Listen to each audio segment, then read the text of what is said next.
की एका शेतकरी सामान्य कुटुंबामध्ये जन्माला आलेला धनराज भाऊ एक खंबीर, धाडसी, समाजकारणी, राजकारणी. वळसे पाटलांचं करायचं काय, खाली मुंडकं वरी पाय, अशा पद्धतीच्या घोषणा जेव्हा राजकारणाचं काहीच कळत नव्हतं त्यावेळेस आम्ही 2005-06 मध्ये दिल्या. वाल्मिक कराडला तरी दोषी मानता का तुम्ही?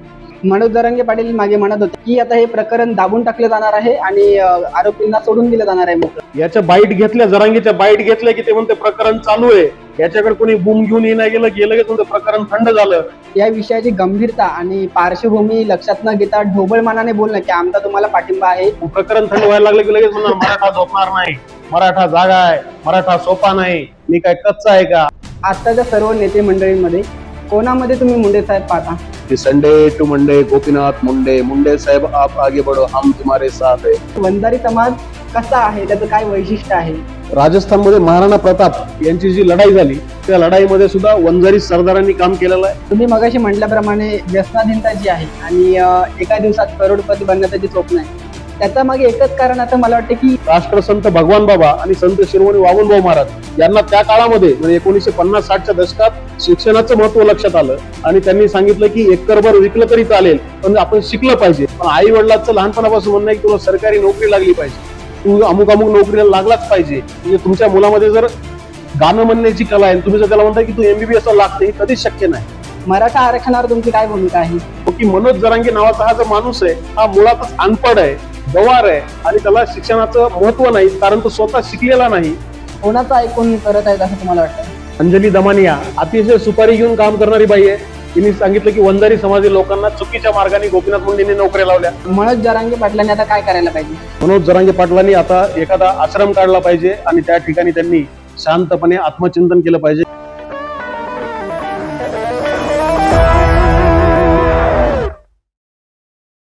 नमस्कार मित्रांनो, आपलं सर्वांचं स्वागत आहे टॉक टुडेच्या या मराठी पॉडकास्ट मध्ये, जिथे महाराष्ट्राच्या विकासाची चर्चा होते.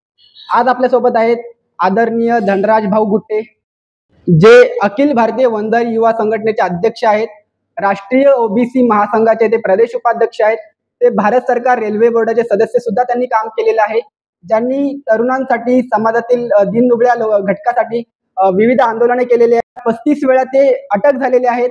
तर अशा प्रकारचा त्यांचा खडतर प्रवास, प्रेरणादायी प्रवास आज आपण या पॉडकास्टच्या माध्यमातून आपण समजून घेणार आहोत.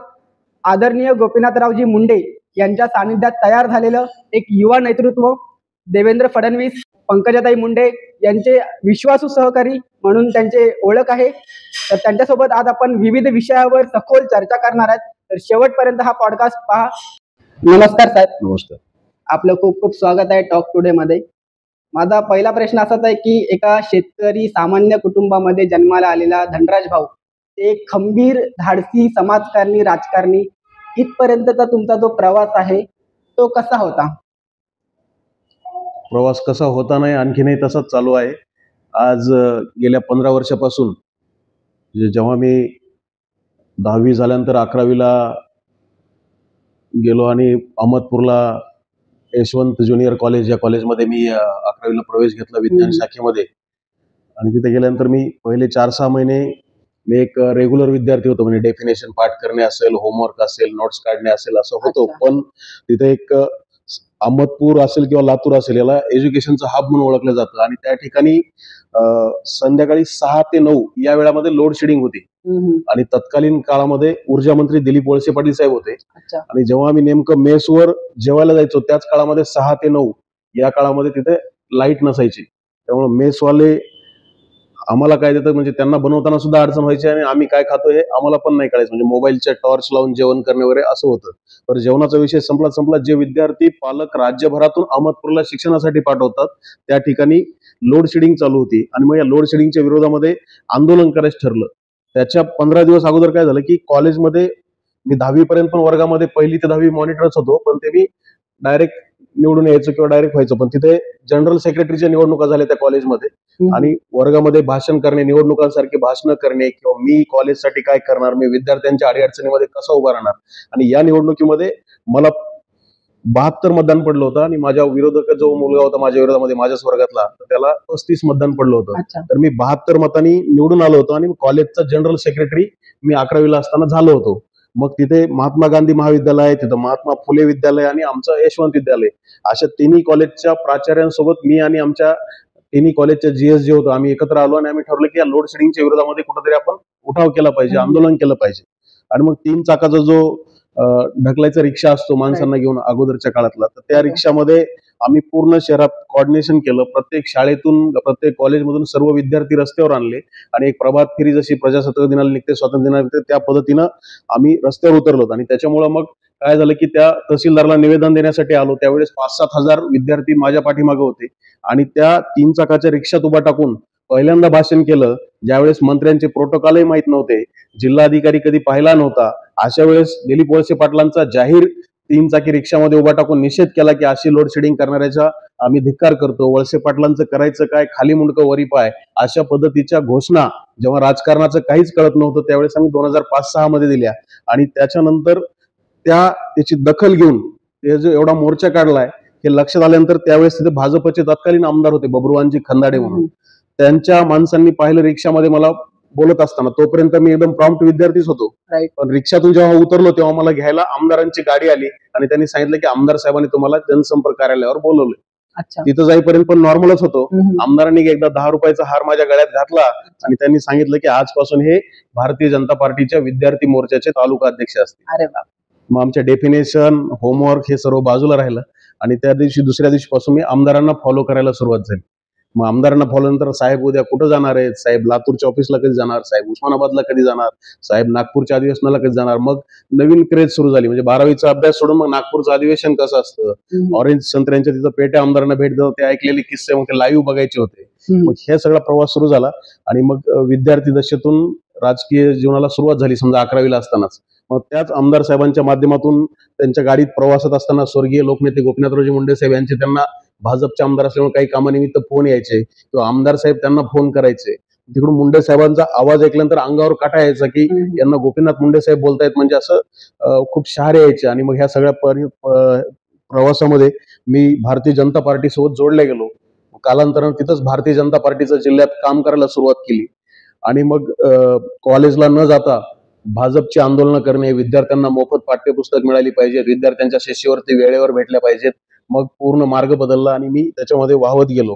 आणि हे सर्व चालत असताना मग अधूनमधून मुंडे साहेबांचे मेळावे असायचे, त्या ठिकाणी जाणे असेल, साहेबांचं ओळख नव्हती पण दर्शन घेणे असेल, कारण वारसा नाही आणि पैसा नाही, म्हणजे बॅकग्राऊंड एकदम अशा पद्धतीचं. आणि अशा पद्धतीमध्ये समोर जात असताना मग त्या आमदार साहेबांच्या माध्यमातून असेल, आमचे माजी आमदार गोविंदरावजी केंद्रे साहेब असतील, आमचे संभाजीनगरला असणारे तत्कालीन भारतीय जनता पार्टीचे आमचे विभागाचे संघटन मंत्री प्रवीणदादा घुगे असतील, या सर्वांच्या माध्यमातून मुंडे साहेबांना पाहण्याचा योग आला. आणि मग त्या माध्यमातून स्वर्गीय गोपीनाथरावजी मुंडे साहेब यांच्या संपर्कात आलो कसा तर घोषणा देणे, साहेब गाडीतून उतरेपर्यंत घसा बसेपर्यंत घोषणा देणे की Sunday to Monday Gopinath Munde, Munde साहेब आप आगे बढ़ो हम तुम्हारे साथ है. त्यावेळेस ते खांद्यावर हात मारून म्हणायचे की बस कर आता, बस कर. मग संभाजीनगरला घोषणा दिल्या, मग लातूरला दिल्या, नांदेडला दिल्या, हिंगोलीत दिल्या, अशा प्रत्येक मराठवाड्याच्या कानाकोपऱ्यात, कारण बाहेर जाणं त्या काळात शक्य नव्हतं.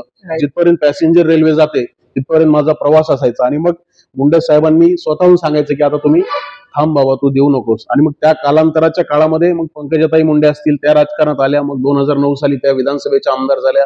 मग त्यांच्यासोबत राज्यभरामध्ये मेळाव्या घेण्याचं मला भेटलं, भाग्य लाभलं. आणि मग त्या माध्यमातून राज्यभरात फिरत लागलो आणि मग मुंडे साहेब आणि त्यांचा परिवार यांचा संपर्क वाढला. आणि हे करत असतानाच मग वंजार युवक संघटनेची बांधणी, इकडे परभणी कृषी विद्यापीठामध्ये असताना अखिल भारतीय विद्यार्थी परिषद सोबत संबंध आणि अहमदपूरचं भारतीय जनता पार्टीचं बॅकग्राऊंड, लातूर जिल्ह्याचं, हे सर्व एकत्र घेऊन मी महाराष्ट्रभर प्रवासाला सुरुवात केली.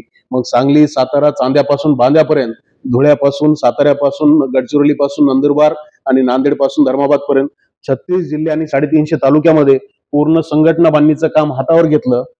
राज्यभरामध्ये प्रवास केला. या प्रवासाच्या दरम्यान रात्री बेरात्री बसचा प्रवास असेल, ट्रेनचा प्रवास असेल, लोक झोपेत असताना मी प्रवास करायचं आणि एका जिल्ह्यातून दुसऱ्या जिल्ह्यात पोहोचून त्या ठिकाणी संघटनेची बांधणी करायची. लहान होतो, वय 20 वर्ष, 21 वर्ष, 22 वर्ष, लोकांचा विश्वास संपादन करणे, त्या ठिकाणची समाजाचा महापौर असेल त्याला भेटणे, समाजाचा आमदार असेल त्याला भेटणे, समाजाचा नगरसेवक असेल, समाजाचा सभापती असेल, समाजाचा सरपंच असेल, त्याच्या घरी जाणे, त्याला भेटणे, त्याच्यातला विचारणे की इथला ऍक्टिव्ह मुलगा कोण आहे, तो मला द्या. मग त्या मुलाला अमुक अमुक या तालुक्याचा अध्यक्ष, तो मुलगा अमुक अमुक धुळे जिल्ह्याचा जिल्हाध्यक्ष, असं निवड करणे. मग अशी ही बांधणी 36 जिल्ह्यामध्ये झाली. प्रत्येक तालुक्याला माणूस झाला आणि मग हे सगळं करत असताना ज्यावेळेस संघटन मजबूत होतं त्यावेळेस आपण अन्यायाविरुद्ध आवाज उठवू शकतो. त्यामुळे आवाज उठवायचा असेल तर आपल्याकडे संघटन असलं पाहिजे. या संघटनेच्या माध्यमातून मी राज्याच्या कानाकोपऱ्यामध्ये पोहोचलो आणि आज संघटना मजबूत केली. भारतीय जनता पक्षामध्ये प्रदेश पातळीवर काम करतोय आणि लोकांच्या अन्यायग्रस्त लोकांना त्यांच्या संकटामध्ये जाऊन माझ्या परीने होईल तेवढी सर्व मदत करतो. तुमचं शिक्षण कुठे आणि कसं झालेलं आहे? माझं 1ली ते 10वीचं शिक्षण वडील इकडे शिक्षक होते जिंतूरला, परभणी जिल्ह्यामध्ये, आणि मग तिथे ज्ञानेश्वर विद्यालयामध्ये 1ली ते 10वीचं शिक्षण झालं आणि त्या ठिकाणी मग 11वी आणि 12वी तुम्हाला सांगितलंच की अहमदपूरच्या यशवंत महाविद्यालयात गेलो आणि त्यानंतर प्रशासकीय अधिकारी होण्याचं माझं स्वप्न होतं. मी त्या काळामध्ये के.एल. पवार सरांचे पुस्तक वाचायचो किंवा बुलेटवर बसलेले ठोकळे असलेले PSI तुम्ही पाहिले असतील तर ते पाहायचो आणि असं वाटायचं की कमीत कमी तहसीलदार व्हावं किंवा शेवटी काही नाही झालं तर PSI व्हावं, अशा पद्धतीच्या विचाराने मी इंजिनिअरिंग कडे न जाता वगैरे परभणी कृषी विद्यापीठामध्ये MPSCचं वातावरण आहे हे मला माहित होतं म्हणून मी परभणीला 12वी नंतर मला 85% मार्क पडले सायन्सला आणि मग मी 12वीला परभणीच्या कृषी विद्यापीठामध्ये बीटेक फूड, त्याला अन्नतंत्र महाविद्यालय म्हणतात, तिथे मी प्रवेश घेतला आणि तिथे आलो होतो मी प्रशासकीय अधिकारी बनण्यासाठी. पण मला जे पोषक मटेरियल लागतं ते त्या विद्यापीठात भेटलं आणि मग तिथे विद्यापीठात पुन्हा निवडणुका आल्या, पुन्हा सगळ्या मोठमोठे स्ट्राईकचे आंदोलन आले विद्यार्थ्यांचे आणि मग कुलगुरूवर उठाव करणे, कलेक्टर ऑफिसला मोर्चा काढणे, विद्यार्थी, ऍग्रिकल्चर, या सगळ्या भानगडीमुळे आमच्या horticulture, agriculture, home science, agri engineering, food technology सगळे कॉलेजेस आम्ही एकत्र यायचो. पुन्हा आमचा 3-4 हजार विद्यार्थ्यांचा मॉब जमायचा आणि मग आम्ही पुन्हा कुलगुरूच्या ऑफिसवर जाणे, कुलगुरूच्या हातामध्ये बांगड्या भरणे. KP गोरे नावाचे आमचे कुलगुरू होते, तर आम्हाला का सुविधा तुम्ही देत नाहीत म्हणून त्यांच्या हातामध्ये आम्ही मुलींच्या हातातल्या बांगड्या काढल्या, भूमिगत होऊन बांगड्या मुलींच्या हातात घेऊन गेलो. पण त्यांच्या कॅबिनमध्ये गेल्यानंतर त्या बांगड्या काढून आम्ही कुलगुरूंच्या हातामध्ये घालण्याचा प्रयत्न केला. परभणीच्या नवामुंडा पोलीस स्टेशनमध्ये अटक झाली. म्हणजे जीवनातली पहिली अटक व्हायला सुरुवात परभणीच्या नवामुंडा पोलीस स्टेशनमध्ये झाली आणि आज आपण इंटरव्ह्यू सुद्धा परभणीमध्येच देतोय, त्यामुळं चांगलंच याला आहे. तर अशा पद्धतीने हे सगळं सुरू आहे. तो क्षण कोणता होता की तुम्हाला वाटलं की MPSC सोडून द्यावी आणि राजकारणामध्ये घुसावं? तो नेमका क्षण कोणता होता? क्षण असा होता की मी इयत्ता 8वीला होतो आणि 8वीला असताना स्वर्गीय लोकनेते गोपीनाथरावजी मुंडे साहेब यांची सभा जिंतूर येथे होती. जिंतूर. अच्छा. त्या काळात तिथे श्यामसुंदर मुंडे म्हणून भाजपचे नेते काम करायचे आणि मी 8वीला होतो. मी 8वीला असताना त्यांची सभा पाहिली. सभेची वेळ सकाळी 11 वाजताची होती आणि मुंडे साहेब हेलिकॉप्टरने येणार होते. पण त्या सभेला त्यांना येण्यासाठी दुपारचे 4:30 वाजले आणि ते हेलिकॉप्टरने आले नाही तर बाय रोड आले संभाजीनगरहून. ते बाय रोड आल्यानंतर मी जोपर्यंत 4:30 वाजेपर्यंत येईपर्यंत मी तिथं उभा टाकून होतो. तुम्ही कुठे होते?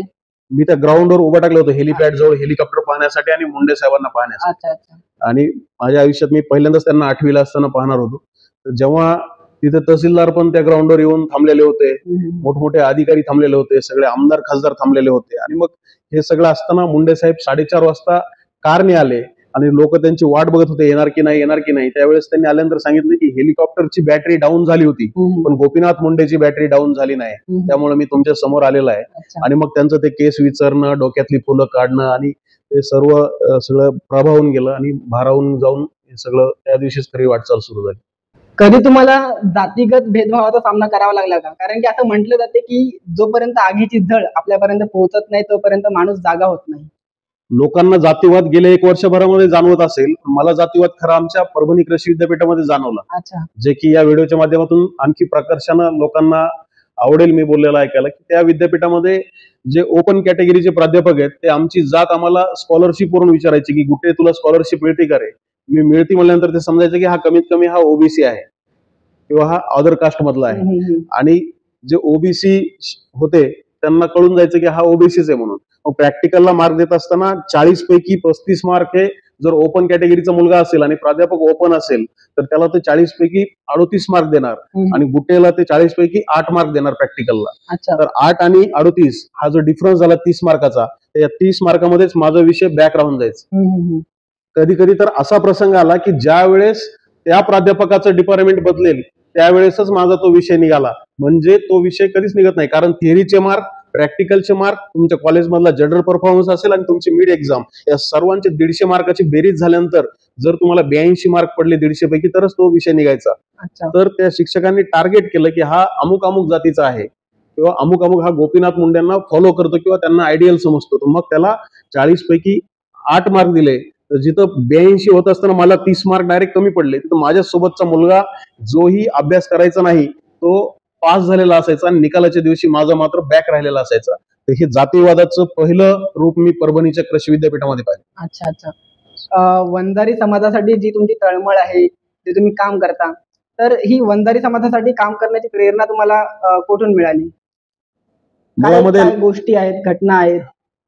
लहानपणापासूनच संघटन आणि लोकांना एकत्र करण्याची आवड होती. कोणाची निवड झाल्यानंतर त्याचा सत्कार करण्याची, कोणाची निवड झाली तर आता बाकीचे लोक काय म्हणतात, ठीक आहे चला ओके चांगलं झालं, पण मी लगेच त्यांच्या घरी जाणार, त्यांचा सत्कार करणार, त्यांच्याबद्दल लिहिणार, त्यांच्या आईवडिलाबद्दल लिहिणार, त्यांच्या घराबद्दल गावाबद्दल लिहून त्यांचं पूर्ण कौतुक करण्याचा एक लहानपणापासून स्वभाव आहे आणि प्रत्येक माणूस हा आपला आहे ही भावना माझ्यामध्ये आहे. त्याच्यामुळे या गोष्टीला मी लहानपणापासूनच प्रिपेअर करत गेलो आणि कालांतराने ह्या ज्या अडचणी वाढल्या, मग विद्यापीठामध्ये माझ्या हॉस्टेलला जर आम्ही 4 जण असो तर मग सेकंड इयरला 4, थर्ड इयरला 4, मग एमटेकला 2, एमटेकच्या सेकंड इयरला 4, असे आम्ही 12 जण एकत्र आलो. तर मग लगेच हॉर्टिकल्चरला किती आहेत, ऍग्रिकल्चरला 800 विद्यार्थी असायचे, त्यामध्ये 20 तरी समाजाचे असायचे. मग या सगळ्या लोकांना घेऊन त्या काळामध्ये भगवान बाबांची जयंती करणे, भगवान बाबांची पुण्यतिथी करणे, मुंडे साहेबांचा वाढदिवस साजरा करणे, रक्तदान शिबिर असेल, हे सर्व त्या काळामध्ये सुरू होतं. आणि मग हे चालू असतानाच वेगवेगळ्या ज्या अडचणी येत गेल्या विद्यार्थ्यांना वगैरे, तर त्या दरम्यान आपण त्या अडचणी सोडत असताना आम्ही एकत्र येत गेलो की इथे अपघात झाला, तिथे आपल्याला जायचंय. तर मग एकट्याने जाण्यापेक्षा 4 मोटरसायकल घेऊन जायचं आणि 12 जण त्या ठिकाणी पोहोचायचं आणि अपघात स्थळी मदत करायची. किंवा एखाद्या विद्यार्थ्याला त्या काळामध्ये खूप मारामाऱ्या वगैरे चालायच्या, आता थोडक्यात बंद झालंय. तर त्यावेळेस आम्ही उठाव करून म्हणजे एकत्र मिळून समोरच्या ठिकाणी जायचं, त्यावेळेस पुढच्यावर प्रभाव पडायचा आणि ते भांडणं काही न करता सुद्धा कधी कधी मिटून जायचे, म्हणजे पुढचं योग यायचंच नाही मारामारीचं. तर अशा प्रसंगातून आल्यामुळं संघटन ही काळाची गरज आहे हे लक्षात आलं. मग त्यावेळेस युवकांना सोबत घेऊन राज्यभर प्रवास केला आणि पूर्ण राज्यामध्ये युवकांची बांधणी केली. हो नक्कीच. आदरणीय लोकनेते गोपीनाथरावजी मुंडे यांचा वैचारिक वारसा खऱ्या अर्थानं पुढे नेण्याचं काम तुम्ही करत आहात. म्हणजे त्यांच्यामध्ये जी तळमळ, जी भावना दिसते ना, तीच तुमच्यामध्ये दिसून येते आम्हाला. माझा प्रश्न पुढचा असा आहे की आदरणीय गोपीनाथरावजी मुंडे यांच्यासोबतचे तुमचे काही क्षण, अनुभव हे एकदा शेअर करता का? येस. तर मी छत्रपती संभाजीनगरला आमचे जाधवर साहेब सुद्धा त्या मेळाव्याला संभाजीनगरला होते. तर त्या मेळाव्याला स्वर्गीय लोकनेते गोपीनाथरावजी मुंडे साहेब हे वंजारी समाजाच्या मेळाव्याला आले होते आणि त्या मेळाव्यामध्ये आम्ही त्यांना समाजभूषण पुरस्कार दिला होता. तो मेळावा एवढा मोठा होता की महाराष्ट्रातल्या प्रत्येक जिल्ह्यातून आलेले 10,000 लोक सूर्या लॉन्स जे अंबरवाडीकरांचा आहे त्या ठिकाणी तो मेळावा होता. आणि त्या मेळाव्याला स्वतः पंकजाताई असतील, आताचे खासदार डॉक्टर भागवत कराड साहेब असतील, मुंडे साहेब, प्रवीणदादा घुगे, हे सर्व मान्यवर त्या मेळाव्याला होते आणि तो मेळावा फार जोरदार झाला होता. आणि त्या मेळावा झाल्यानंतर तिसऱ्या दिवशी सकाळी मला बीडवरून तत्कालीन भाजपचे नेते रमेश पोकळे यांचा फोन आला की तुम्हाला मुंडे साहेबांनी बीडला बोलवलंय. अच्छा. आणि मी विद्यापीठात हॉस्टेलला झोपलेला मुलं आणि मुंडे साहेबांनी बोलवल्यानंतर रात्रभर झोप लागली नाही. सकाळी उठून मी जेव्हा बीडच्या वीर सावरकर नावाच्या विद्यालयामध्ये पोहोचलो त्यावेळेस साहेबांनी सांगितलं की तुला मी भाजपच्या विद्यार्थी आघाडीचं प्रदेश सरचिटणीस करतोय. तर हे माझ्यासाठी खूप महत्वाचा क्षण होता की म्हणजे इकडे माझ्या निवडी केल्या होत्या आमदारांनी, माजी आमदारांनी, पण ज्यावेळेस स्वतः गोपीनाथराव मुंडे साहेबांच्या हाताने ते मला पत्र देण्यात आलं, माझ्या फेसबुकवर ते फोटो आहेत निवडीचे, तर वीर सावरकर विद्यालयामध्ये मला भारतीय जनता पार्टीचं प्रदेश सरचिटणीस करण्यात आलं. म्हणजे मग मी प्रदेशावर काम करण्यासाठी अधिकृतपणे महाराष्ट्रभर फिरायला लागलो. त्यामुळे मग खरी आठवण तर मुंडे साहेबांची तीच आहे की ती जबाबदारी मग वेळोवेळी जोपर्यंत साहेब होते त्या वेळेस ते जो कोणी माझी निवड करणारा पक्षातील पदाधिकारी असेल त्यांना ते फोन करून सांगायचे की हा पोरगा चांगला आहे, याचं हाय पोटेन्शियल आहे, हा कामाचा आहे, हा पूर्ण वेळ आहे, हा तुझ्यापेक्षा जास्त काम करेल, याला जबाबदारी देऊन बघ. अशा वेळेस ते मला बोलवायचे आणि ते लोक म्हणायचे कमाल आहे बाबा, मुंडे साहेबांचा तुमच्यासाठी फोन आला आणि तुमची आज आम्ही निवड करतोय, आम्हाला आनंद आहे. आणि निवड करणारीच मला म्हणायची की मग आमच्याकडे लक्ष ठेवा जरा, साहेबांना सांगा आमचं पण काम चांगलं आहे. तर अशा पद्धतीचे किस्से साहेब असताना असायचे. आणि मग 2014चा असा किस्सा आहे की 2014ला मी नांदेडमध्ये असताना टीव्हीवर नाव यायला लागलं की गोपीनाथराव मुंडे हे ग्रामविकास मंत्री पदाची शपथ घेणार. आणि मग दिल्लीला कसं जायचं हा प्रश्न होता. आणि त्यानंतर त्याच साहेबांनी मंत्री होण्याच्या 6 महिने अगोदर एका व्यक्तीला हरियाणा स्टेटमध्ये मदत केली होती. आणि मला त्या हरियाणा स्टेट मधल्या व्यक्तीचा फोन आला की जिन्होंने अपने को हेल्प की थी वो साहब तो कल शपथ भी लेने वाले हैं, तो आप उधर आ रहे क्या? मैंने बोला सर मेरा कुछ आने का प्लान नहीं है, मैं सोच रहा हूँ.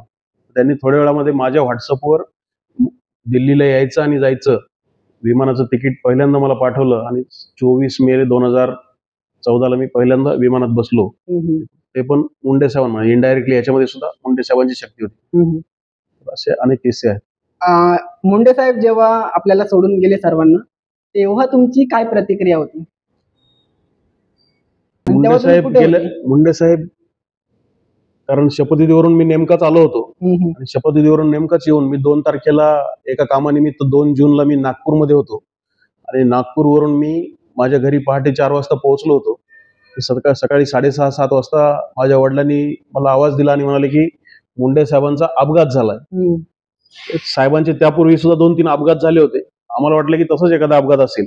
मी माझ्या एका दिल्लीच्या मित्राला फोन केला आणि म्हणलं की मी निघतोय, काहीतरी अपघात झाला आणि येतोय. तर मी तयार होत होतो तेवढ्या वेळात पुन्हा वडिलांनी आवाज दिला की साहेबांची डेथ झाली असं टीव्हीवर दाखवत आहे. आणि मग हे जेव्हा ते बोलले त्यावेळेस घरच्यांवरच चिडलो. 10-15 मिनिट मी त्यांनाच बोलत होतो की झालं का समाधान, कारण ते म्हणायचे ना तू लय फिरतोस म्हणून. मी त्यांना म्हणायचं झालं का समाधान आणि फिटली का तुमची हाऊस वगैरे वगैरे असं रागारागात बोललो. आणि त्यानंतर मी दिल्लीला जाणं शक्य नव्हतं, मुंबईला जाणं त्या काळात माझ्याच्याने शक्य नव्हतं म्हणून मी परळीला जाऊन साहेबांच्या घरी सर्वजण बसले होते तिथं वरांड्यामध्ये बसलो. आणि त्यानंतर मग ते प्रत्यक्षात कधी आलं नाही, पण ज्यावेळेस मग अंत्यविधीची वेळ आली आणि ज्यावेळेस पंकजाताईंनी माईक हातात घेतला आणि सांगितलं, कारण लोक जाळपोळ करत होते, लोक गाड्या फोडत होते, दिसल त्याला मारत होते, कारण लोकांना सुद्धा साहेब आपल्यामध्ये नाहीत किंवा साहेब हयात नाहीत, लोकांना सहन होत नव्हतं. आणि मग त्यावेळेस जेव्हा ताईंनी माईक घेऊन सांगितलं की आता रडायचं नाही, तर आता रडायचंय, तुम्हाला बाबांची शपथ आहे, हे वाक्य झाल्यानंतर एवढं काही गहिवरून आलो की मी त्या ग्राउंडमध्ये एकटाच असं मोठमोठ्याने रडत फिरत होतो. आणि मी कुठं जातोय, मी कसं चालतोय काही कळत नव्हतं. आणि नंतर मी असाच 2-4 किलोमीटर पायी पायी जाऊन एका शेजारच्या गावामध्ये पोहोचलो. तिथे एक कराड नावाचे पाहुणे भेटले, त्यांच्या घरी पाणी वगैरे पिलं, तिथं बसलो. आणि त्यानंतर मग पुढचे 10 दिवस मी सारखा रोज काही कळत नसल्यासारखं घरून पुन्हा परळीला जायचो. आणि मग पैठणला 10व्याचा कार्यक्रम होता. त्यावेळेस कमीत कमी 2-1 लाख लोकांनी स्वतःच्या घरचं कोणीतरी वारल्यासारखं मुंडन केलं होतं. त्यामध्ये पैठणला साहेबाच्या 10व्याला आम्ही सुद्धा डोक्याचं मुंडन केलं होतं. आणि अशा पद्धतीनं मग महाराष्ट्रामध्ये त्या काळामध्ये साहेबांच्या गोड जेवणाचे कार्यक्रम झाले. प्रत्येक गावामध्ये, प्रत्येक तालुक्यामध्ये लोकांनी कीर्तनं ठेवली आणि सर्व लोकांनीच एक विडा उचलला किंवा चंद्रसूर्य असेपर्यंत आता मुंडे साहेबांचं नाव जिवंत ठेवणं हे आपलं कर्तव्य आहे.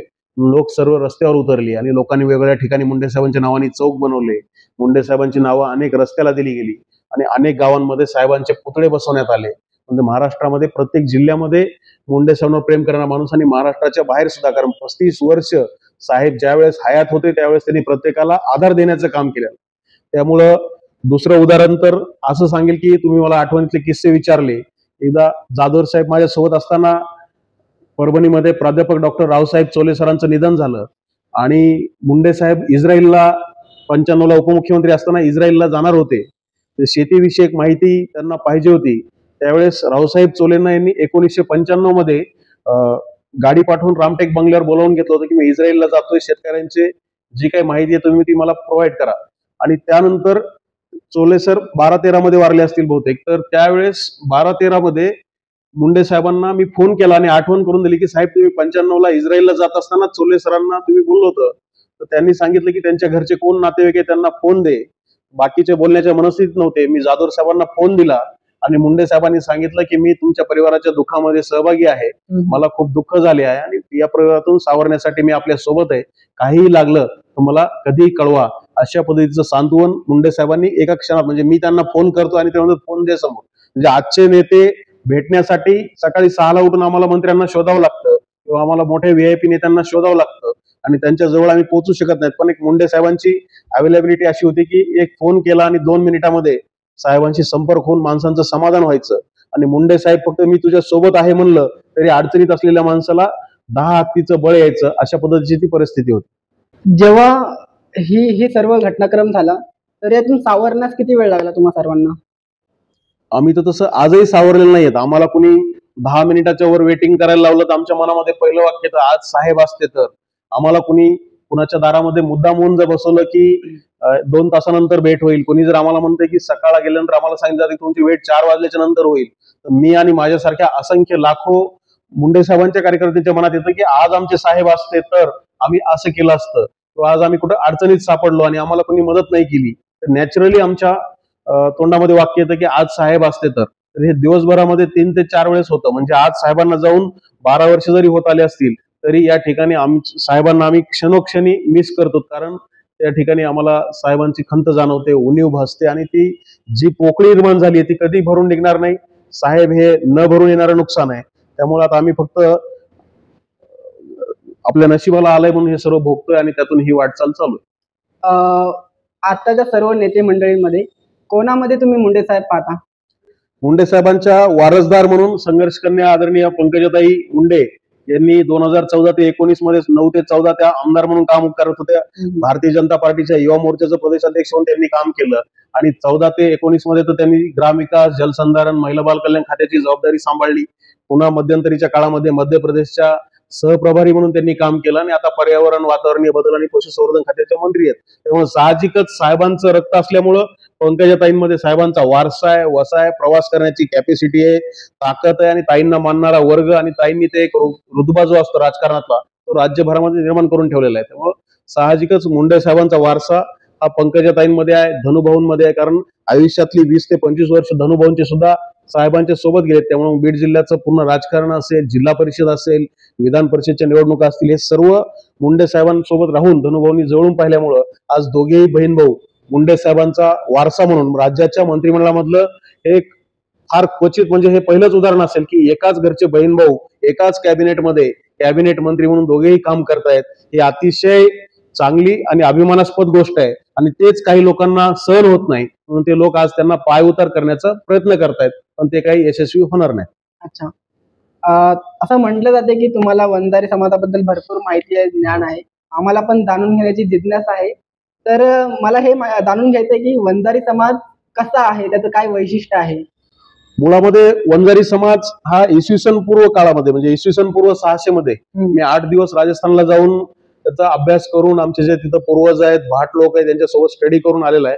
तर इसवी सन पूर्व 600 काळामध्ये आपण भारताच्या पण बाहेर होतो, पण त्या काळामध्ये मेंढपाळीच्या व्यवसायातून 600च्या पूर्वी मेंढपाळीचा व्यवसाय होता आणि मेंढपाळीचा इसवी सन पूर्व 600 आणि त्याच्यानंतर इसवी सन पूर्व 1200 ते 1300च्या दरम्यान आपण राजस्थानामध्ये आलो आणि राजस्थानमध्ये येत असताना कारण तेच दळणवळण, प्रवास करणे, मुळामध्ये हा समाज भटका. आजही राज्य शासनाने त्याला भटक्या विमुक्त समाजामध्ये ठेवलेला आहे. त्याचं कारणच तो आहे की हा समाज भटका आहे. पण आता शिक्षणामुळे आम्ही थोडं स्थिरावलो. पण आता राजस्थानमध्ये महाराणा प्रताप यांची जी लढाई झाली त्या लढाईमध्ये सुद्धा वंजारी सरदारांनी काम केलेलं आहे, वंजारी समाजाने सैनिक म्हणून काम केलेलं आहे. म्हणून त्यानंतर छत्रपती शिवाजी महाराजांना ज्यावेळेस आग्र्यातून पेठाऱ्यामध्ये आणायचं होतं त्यावेळेस महाराजांना विचारण्यात आले की कोणते सैनिक तुम्हाला या कामासाठी पाहिजेत, तर त्यावेळेस महाराजांनी सुद्धा सांगितलं की मला हे सैनिक पाहिजेत, कारण हे इमानदार आहेत, हे मजबूत आहेत आणि स्वाभिमानी आहेत, हे धोका देणार नाहीत. त्यामुळे मला पेठाऱ्यातून घेऊन जात असताना वंजारी समाजाचे सैनिक हे आग्र्याच्या जी सुटका होती महाराजांची पेठाऱ्यातली त्याच्यामध्ये वंजारी समाजातील सैनिकांचा विषय आणि सिंदखेड राजा हे छत्रपती शिवाजी महाराजांचं आजूळ आहे. त्यामुळे ते लहानपणी जेव्हा आजुळी यायचे लखुजीराव जाधवांकडे, तर त्यावेळेस त्या ठिकाणी विटी दांडू खेळणे असेल किंवा आणखी काही खेळ असतील तर त्या खेळामध्ये जे त्यांचे सवंगडी होते ते वंजारी समाजाचे होते. ते आजही सिंदखेड राजाचे वारसदार सांगतात. त्यामुळे वंजारी समाज हा छत्रपती शिवाजी महाराजांची लढाई असेल, महाराणा प्रताप यांची लढाई असेल आणि कालांतरानं 1700च्या नंतर ज्यावेळेस इसवी सन 1500च्या नंतरचा हा प्रवास सुरू झाला महाराष्ट्र, गुजरात आणि मध्य प्रदेशचा, त्या काळामध्ये मिठाचा व्यापार असेल, लवंगा आणि मसाल्याच्या पदार्थांचा व्यापार असेल, त्या काळामध्ये मच्छी म्हणजे जे मासे असतात त्या मासे विकण्याचं काम सुद्धा केलं जातं. आज सुद्धा धुळ्यामध्ये बोंबील वंजारी म्हणून एक गल्ली आहे, तर तिथल्या लोकांना बोंबील वंजारी म्हणून ओळखले जातात, का तर ते आजही बोंबील विकण्याचं काम करतात. म्हणून त्या काळातल्या त्या भागातल्या लोकांनी बैलगाडीनी मुंबईचं मीठ इकडे आणण्याचं काम केलं, मुंबईचे मासे गावाकडे आणण्याचं काम केलं किंवा मसाल्याच्या पदार्थाचं काम केलं. निजामाच्या काळामध्ये परभणी निजामाची राजधानी होती, कारंजा लाड वाशिम मध्ये ते सुद्धा निजामाची राजधानी होती. तर त्या ठिकाणी सुद्धा निजामाच्या जे जे काही चेकपोस्ट आणि राजधानी होत्या त्या काळात सुद्धा वंजारी समाजानं माल वाहतुकीचं काम केलेलं आहे. आणि आज सुद्धा जो बैलगाडीने वाहतूक करायचा तो आजच्या जनरेशन मध्ये वंजारी समाज ट्रक वाहण्याचं काम करतो. आज तुम्ही जर नॅशनल हायवेला गेलात तुम्हाला जय भगवान, जय वामन भाऊ किंवा मुंडे साहेबांचे फोटो आणि नाव लिहिलेले अनेक ट्रक तुम्हाला नागपूरला जाताना, छत्तीसगडला, गोव्याला जाताना, कोल्हापूरला, नाशिक हायवेला, मुंबईला दिसतील. हे सर्व लोक आहेत. फक्त जनरेशन बदललंय. बैलगाडीचा प्रवास हा ट्रक मध्ये आलाय. आज मुंबईमध्ये आमचे 10,000 टॅक्सी ड्रायव्हर हे टॅक्सी चालवण्याचं काम करतात. तो सुद्धा एक वाहतुकीचाच भाग आहे. म्हणजे दळणवळणाचा आजही वंजारी समाजाने दळणवळण सोडलेलं नाहीये. फक्त ते बैलगाडीच्या ऐवजी टॅक्सीचा व्यवसाय करतायत, ट्रकचा व्यवसाय करतायत, ट्रक मध्ये सुद्धा अन्नधान्य इकडचं तिकडे देण्याचं काम करतायत. म्हणजे वंजारी समाज हा प्रामुख्यानं दळणवळणाचं काम करतोय. आणि हे करत असताना समाजाचे जे संत होते, राष्ट्रसंत भगवान बाबा आणि संत शिरोमणी वामनभाऊ महाराज यांना त्या काळामध्ये म्हणजे 1950-60च्या दशकात शिक्षणाचं महत्व लक्षात आलं आणि त्यांनी सांगितलं की एकरभर विकलं तरी चालेल, पण आपण शिकलं पाहिजे. कारण प्रामुख्यानं वंजारी समाजाचं असं एकही घर नाही, तुरळक 2-4 घरं सोडली तर असं एकही घर नाही की त्या घरी 500 एकर जमीन आहे, 300 एकर जमीन आहे, 100 एकर जमीन आहे. वंजारी समाजाची जेव्हा भावांची वाटणी होते तेव्हा त्यांच्या हिशाला जमीन किती येते? 3 acre, 5 acre, 8 acre, 2 acre, 1.5 acre. काही ठिकाणी तर अंत्यविधीला सुद्धा जागा नाही, म्हणजे 1 गुंठा सुद्धा त्याच्या नशिबाला येत नाही. अशा अतिशय म्हणजे ना भरपूर भांडवल ना भरपूर शेती, अशा परिस्थितीतून हा समाज येतो. राजकारणामध्ये सुद्धा आपण पुढे नव्हतो, पण भगवान बाबांनी दिलेला वसा आणि वारसा असेल. बाबा हयात असताना त्यांनी संभाजीनगरला वसतिगृह चालू केलं मुलांनी शिक्षण घ्यावं म्हणून. त्या वसतिगृहात मुलं शिकले आणि त्यातून मुलं या ठिकाणी MBBS डॉक्टर झाले, इंजिनियर झाले, IAS झाले, IPS झाले, IFS झाले, तहसीलदार झाले, BDO झाले, CO झाले, डिप्टी CO झाले, PSI झाले, पोलीस कॉन्स्टेबल झाले, राज्य परिवहन महामंडळात कामाला लागले, विविध खात्यामध्ये क्लार्क झाले, शिपाई झाले. आज शिपायापासून प्रधान सचिवापर्यंत आणि राज्याच्या उपमुख्यमंत्री पदापासून देशाच्या केंद्रीय ग्रामविकास मंत्री पदापर्यंत भागवत कराडांसारखे केंद्रीय अर्थ राज्यमंत्री झाले, बबनराव ढाकणे केंद्रामध्ये ऊर्जा मंत्री झाले, गोपीनाथराव मुंडे साहेब दिल्लीमध्ये केंद्रीय ग्रामविकास मंत्री झाले. आणि या राज्यामध्ये एक सक्षम गृहमंत्री कसा असावा, एक सक्षम ऊर्जा मंत्री कसा असावा, एनरॉन सारखे प्रकल्प हँडल करण्याचं कला कुणामध्ये असावी, तर ते एक सक्षम ज्यांनी 35 वर्ष शेतकऱ्यांसाठी काम केलं ते मुंडे साहेब या ठिकाणी महाराष्ट्राचे उपमुख्यमंत्री झाले.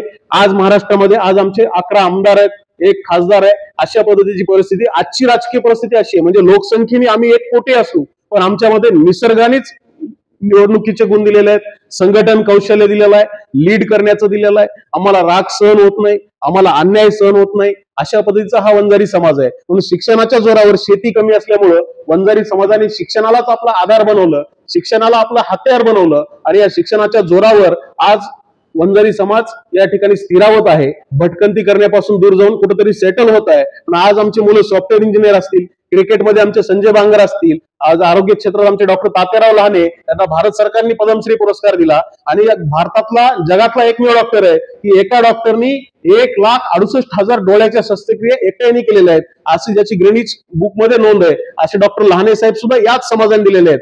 डॉक्टर वामन केंद्रे असतील, ज्यांना सुद्धा भारत सरकारने पद्मश्री पुरस्कार दिलेला आहे. ते देशाच्या नाट्य महामंडळाचे अध्यक्ष म्हणून त्यांनी काम केलंय. आणि अनेक आज तुम्ही मराठीचे जे चित्रपटातले हिरो हिरोईन बघताय ते वामन केंद्रे सरांचे विद्यार्थी आहेत. पण या ठिकाणी राजकारणामध्ये गोपीनाथरावजी मुंडे साहेब असतील, तोतारामजी कायंदे साहेब असतील, नाशिकचे डिगोळे साहेब असतील, या ठिकाणी गोविंदरावजी केंद्रे असतील, केशवरावजी आंधळे असतील, शेजारचे गजाननरावजी घुगे असतील, केशवराव आंधळे झाले, इकडचे पुंडलिकरावजी नागरे असतील, पलीकडे आपण जर गेलात तर नारायणराव मुंडे साहेब असतील. अशा पद्धतीने विविध लोकांनी यापूर्वीच्या काळामध्ये विधानसभेमध्ये आणि विधान परिषदेमध्ये या समाजाचं नेतृत्व केलं. उषाताई दराडे असतील आणि सध्याचे आमदार दोघं सख्खे भाऊ एका सभागृहामध्ये आमदार आहेत, नरेंद्र दराडे आणि किशोर दराडे. हे महाराष्ट्रासाठी दोघं बहीण भाऊ एकाच मंत्रिमंडळामध्ये मंत्री आहेत, पंकजाताई आणि धनुभाऊ. या ठिकाणी आमचे संतोष बांगर हिंगोलीमध्ये आमदार म्हणून निवडून येतात.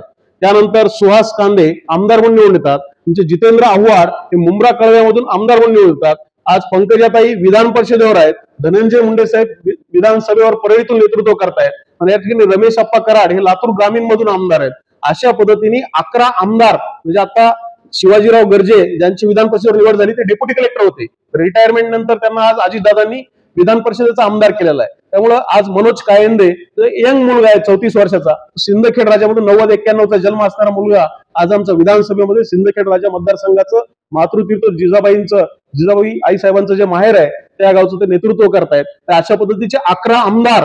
आणि सध्या मागच्या टर्म मध्ये 2 टर्म प्रीतमताई मुंडे यांनी बीडच्या खासदार म्हणून मुंडे साहेबांच्या निधनानंतर पोटनिवडणूक झाली. त्या पोटनिवडणुकीमध्ये देशामध्ये नरेंद्रभाई मोदी यांच्यापेक्षा जास्त मतदान घेऊन प्रीतमताई 2014च्या पोटनिवडणुकीमध्ये या ठिकाणी खासदार झाल्या, 2019ला खासदार झाल्या आणि त्या ठिकाणी 10 वर्ष त्यांनी दिल्लीमध्ये नेतृत्व केलं. आणि आता आमचे डॉक्टर भागवत कराड जे लातूरचे सुपुत्र आहेत, ते सध्या राज्यसभेवर खासदार आहेत आणि गेली 2 वर्ष ते केंद्रामध्ये अर्थ राज्यमंत्री म्हणून काम करतायत. म्हणजे राजकारणामध्ये अतिशय मजबूत अशा पद्धतीचा वंजारी समाज काम करतोय. लोकसंख्या नसलेल्या ठिकाणी सुद्धा लोक निवडून येतात. फक्त नेतृत्व गुण देवानी नॅचरली दिलेत.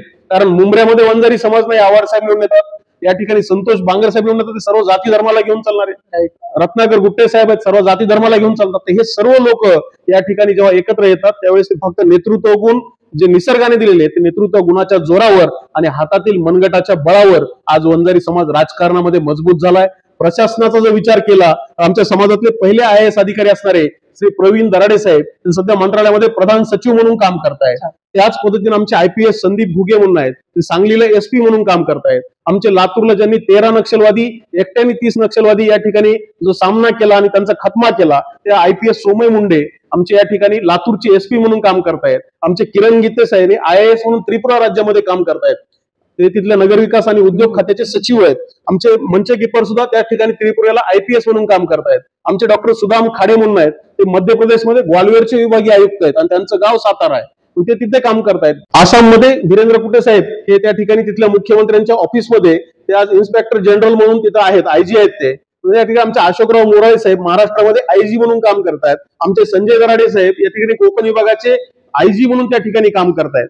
आमचे IAS ऑफिसर आणखी खूप जण या महाराष्ट्रामध्ये आमचे सुधीर केकार म्हणून आहेत, सध्या निजामाबादला पोलीस उपायुक्त DCP म्हणून काम करतायत. या वर्षी सुद्धा आमचे अनेक नागरगोजे असतील, बांगर असतील, असे अनेक IAS झालेत, IPS झालेत. म्हणजे आज वंजारी समाज शिक्षण घेऊन शेती नसताना आज UPSC असेल, MP असेल, प्रत्येक क्षेत्रामध्ये आज तो पुढे चाललाय आणि आज तो स्थिरावत आहे आणि वेल सेटल होत आहे. त्यामुळे आम्हाला अभिमान आहे की आमची लोक मेहनत करून इथपर्यंत पोहोचतात. वंजारी समाजाचा तुम्ही गौरवशाली इतिहास सांगितला. राजकारणामध्ये, प्रशासनामध्ये काय प्रकारची स्थिती आहे ती तुम्ही चांगल्या प्रकारे सांगितली. तुम्ही मगाशी म्हटल्याप्रमाणे भगवान बाबा किंवा ते म्हणत होते की 1 एकर जमीन विकून शिक्षणाला तुम्ही महत्व दिलं पाहिजे. मात्र आजकाल अशी परिस्थिती झालेली आहे की लोक त्यांची मंदिरं बांधतायत पण शिक्षणाला ते कमी महत्व देतात. तर यावर तुमचं काय म्हणणं आहे? नाही, हे तुमचं मी विधान खोडून टाकतो. लोक मंदिरं पण बांधतायत, कारण वंजारी समाज मुळातच पांडुरंगाची मंदिरं बांधणं चांगलं आहे. वंजारी समाज हा मुळामध्येच पांडुरंगाची पूजा करणारा, पंढरपूरची वारी करणारा आणि स्वतः भगवान बाबा सुद्धा लहानपणी घरच्यांना चुकून पंढरीच्या वारीला गेलेले होते. भगवान बाबा असतील, वंजारी समाज असेल, हा वारीला जाणारा आणि पंढरपूरची वारी नियमन करणारा हा समाज आहे आणि सांप्रदायिक अशा पद्धतीचा हा समाज आहे. या समाजाला प्रत्येकाची कुणावर तरी श्रद्धा असली पाहिजे. देवाची श्रद्धा नसेल तर आपण कुणालाच घाबरत नाही. म्हणून या ठिकाणी आपण देवाला घाबरतो की असं झालं तर मला देव काय म्हणाल वगैरे. तर अशा पद्धतीने वंजारी समाजामध्ये आज सप्ताहाचं प्रमाण असेल तर राज्यामध्ये हरिनाम सप्ताह आहे. वंजारी समाजाचे 7-7 दिवस प्रत्येक गावामध्ये सुरू असतात. भगवान बाबाच्या पुण्यतिथीचे कार्यक्रम, वामन भाऊंच्या पुण्यतिथीचे कार्यक्रम आणि ते देवाला साकडं घालतात की माझा मुलगा पोलीस झाला तर मी गावाला गाव जेवण देईल. मुलगा पोलीस होतो, कष्ट करतो, मुलालाही बर्डन असतं की आई वडिलांनी नवस बोललाय आणि तो मेहनत पण करतो आणि कुठेतरी देवाची श्रद्धा असते आणि कोणाची तरी भीती असली पाहिजे म्हणून तो नवस फेडण्यासाठी गावामध्ये कार्यक्रम पण होतो. त्यामुळे वंजारी समाजाने शिक्षणाला महत्व दिलंय. गेल्या 10 वर्षामध्ये तर आमचे आधी UPSC ला एखादा मुलगा लागायचा. 1998 ला पहिल्यांदा प्रवीण दराडे साहेब लागले. त्याच्यापूर्वी तर आमचं UPSC तून डायरेक्ट कोणी कलेक्टर झालाच नव्हता. पण आता गेल्या 10 वर्षाचा जर तुम्ही रेशो काढला तर एका UPSC मध्ये आम्ही 10 जण लागतो, MPSC मध्ये आम्ही 50 लागतो. आमचे RTO 50 होतात एका टाइमला, आमचे PSI 150 होतात एका टाइमला. त्यांचा सत्कार करायचा म्हणलं तर लाईन लावावं लागते. आज ह्या पद्धतीचं समाजाने शिक्षणाला महत्व देऊन शिक्षणाच्या आधाराने समाज फार प्रगल्भ झालाय आणि पुढे गेलेला आहे. वंजारी समाज नोकऱ्यांच्या बाबतीमध्ये, शिक्षणाच्या बाबतीमध्ये अगदी पुढारलेला आहे. वंजारी समाजाच्या आर्थिक स्थितीबद्दल तुम्ही काय बोलताल? वंजारी समाजाची आर्थिक स्थिती ही अगोदरच्या काळामध्ये तर मी तुम्हाला सांगितलं की बैलगाडीचा वापर असेल, कारण की अनेक ठिकाणी ग्रामीण भागामध्ये लोकांना राहायला घरं नाही आहेत म्हणजे, तर अशी प्रकारची स्थिती आपल्याला अजूनही पाहायला मिळते बऱ्याच ठिकाणी. असेल कदाचित एखाद्या ठिकाणी तुरळक उदाहरण असेल की त्यांच्या घरचा कोणी नोकरीला लागला नसेल किंवा मुलाचं व्यवस्थित शिक्षण झालं नसेल, अशा घरी ती अडचण असेल तर ते तुम्ही आम्हाला कळवा. शासनाच्या घरकुल योजनेतून आपण त्यांना घर मिळवून देऊया, कारण योजनेचा लाभ घेणं फार अवघड नाही. त्यासाठी फक्त मेहनत घ्यावी लागते आणि शासनाच्या विविध योजनांमधून आपण ज्यांना निराधार आहेत अशांना आपण घर मंजूर करून देऊ शकतो. मला तर वाटतं की आज आमचे ऊसतोड कामगार जे आहेत त्यांनी सुद्धा चांगली मजबूत घरं बांधलेली आहेत. आज पश्चिम महाराष्ट्रातली सर्व कारखाने आमच्याच कोयत्यावर चालतात. आपण जर कोयता टाकला तर त्या कारखान्याचा पट्टा पडल्याशिवाय राहणार नाही. अशी परिस्थिती आहे. त्यामुळे तरी पण कुणी असेल तर त्याला आम्ही सातत्यानं मदत करत असतो. चालेल, नक्कीच. अखिल भारतीय वंजारी युवा संघटना जी आहे, तर ती संघटनेचा नेमका उद्देश काय आहे आणि ती कशा प्रकारे ती काम करते? अखिल भारतीय वंजारी योग संघटनेचा उद्देश हाच आहे की एक काठी मोडणं सोपं असतं, पण 100 काठ्या जर मोडून दिल्या तर ते मोडता येत नाही. एकीचं बळ असतं.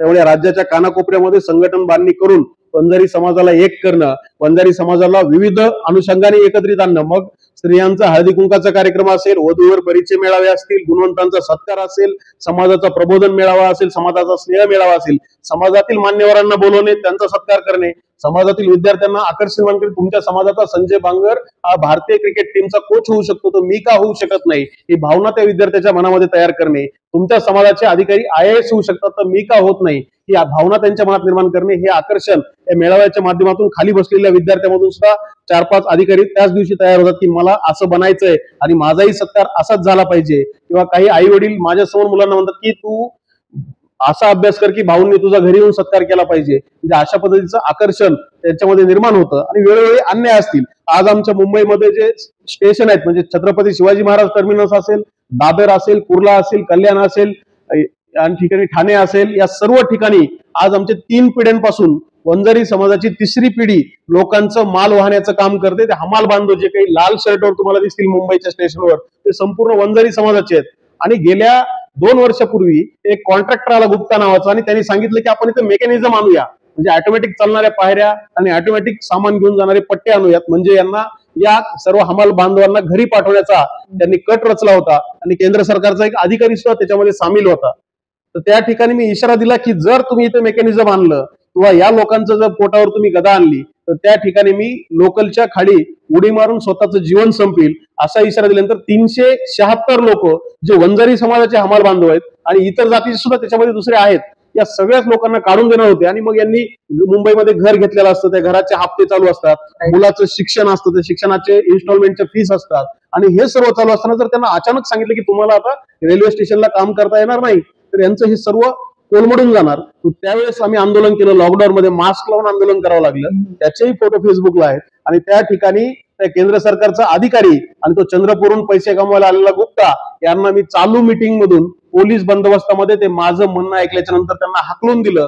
त्याचे व्हिडिओ उपलब्ध आहेत. आणि मग त्या 376 लोकांना काढून टाकण्याचा निर्णय रेल्वेच्या प्रशासनाने रद्द केला. पण आज त्या ठिकाणी ते 376 लोकांचे कुटुंब वाचले, 376 लोकांचे EMI चालू आहेत, 376 लोकांच्या मुलांचं शिक्षण होतंय ते या संघटनेच्या माध्यमातून. कारण जेव्हा मी एखादा इशारा देतो त्यावेळेस माझे राज्यभरातले सहकारी तिथे दाखल होतात की या ठिकाणी भाऊंनी 11 वाजता याचा इशारा दिला, तर तिथं सगळेजण जमा होतात. तिथे पोलीस संघटना एवढी मोठी झाली आहे, मी कोणालाही निवेदन देत नाही. मी माझ्या फेसबुकला फक्त 2 ओळी टाकतोय की मी उद्या येतोय. त्यांना माहिती की हा काय येतोय, हा खरं असल्याशिवाय येत नाही, अन्याय झालाय म्हणूनच येतो. त्या ठिकाणी DCP पासून कॉन्स्टेबल पर्यंत 100-150 लोकांचा बंदोबस्त कायम लागलेला असतो. मुंबईची पोलीस आमच्या लातूर SP ना फोन करतात, लातूरची SP किनगावच्या PI ला कॉल करतात. आणि मग हे सर्वजण, काही लोक तर मला किनगावचे पोलीस सुद्धा मुंबईमध्ये मला समुपदेशन करण्यासाठी येतात की तुम्ही असा निर्णय घेऊ नका वगैरे, पण मी मागण्या मान्य झाल्याशिवाय त्यातून मागे हटत नाही. या ठिकाणी 2017 मध्ये वंजारी समाजाच्या 176 लोकांची निवड झाली रत्नागिरी डिव्हिजन मध्ये, कंडक्टर प्लस वाहक, म्हणजे तिकीट काढायचं आणि पुन्हा समोरून गाडी चालवायची. तर यात निवड झाली. 2017 पासून 2024 पर्यंत राज्य परिवहन महामंडळाने त्यांना सांगितलं की तुमची या ठिकाणी निवड झालेली आहे पण आमच्याकडे जागा नाहीत. 2024च्या फेब्रुवारी महिन्यामध्ये मी ते पण आंदोलन तुम्ही पाहिलं, तर त्या ठिकाणी मी आंदोलन केलं मुंबई सेंट्रलला. त्या ठिकाणी पोलीस बंदोबस्त होता, त्या ठिकाणी राडा झाला, खूप मोठा तणाव निर्माण झाला 2 तास. आणि त्यानंतर मला जेव्हा बैठकीसाठी आम्हाला 5 जणांना वर घेऊन गेले त्यावेळेस त्यांनी सांगितलं की आम्ही 8 दिवसामध्ये नोकऱ्या देतोय. 176 लोकांना 2017 ते 23 6 वर्ष नोकरीची ऑर्डर मिळत नव्हती. त्या लोकांना एका आंदोलनामधून 176 कुटुंब उभा टाकले. म्हणजे 176 कुटुंबांच्या पत्नी असतील, 176 कुटुंबांचे आई वडील असतील, 176 कुटुंबाची उद्याची मुलं असतील, या सर्व जेव्हा एखादं कुटुंब आपल्या जीवावर उभं टाकतं त्यावेळेस आपल्याला तो फार मोठा आनंद आणि समाधान असतं. त्यानंतर 19 लोक हे ठाण्यामध्ये होते. तिथं फक्त मी यायलो म्हणता क्षणी त्या साहेबांना सांगितलं येऊ नका, मी ऑर्डर काढतो.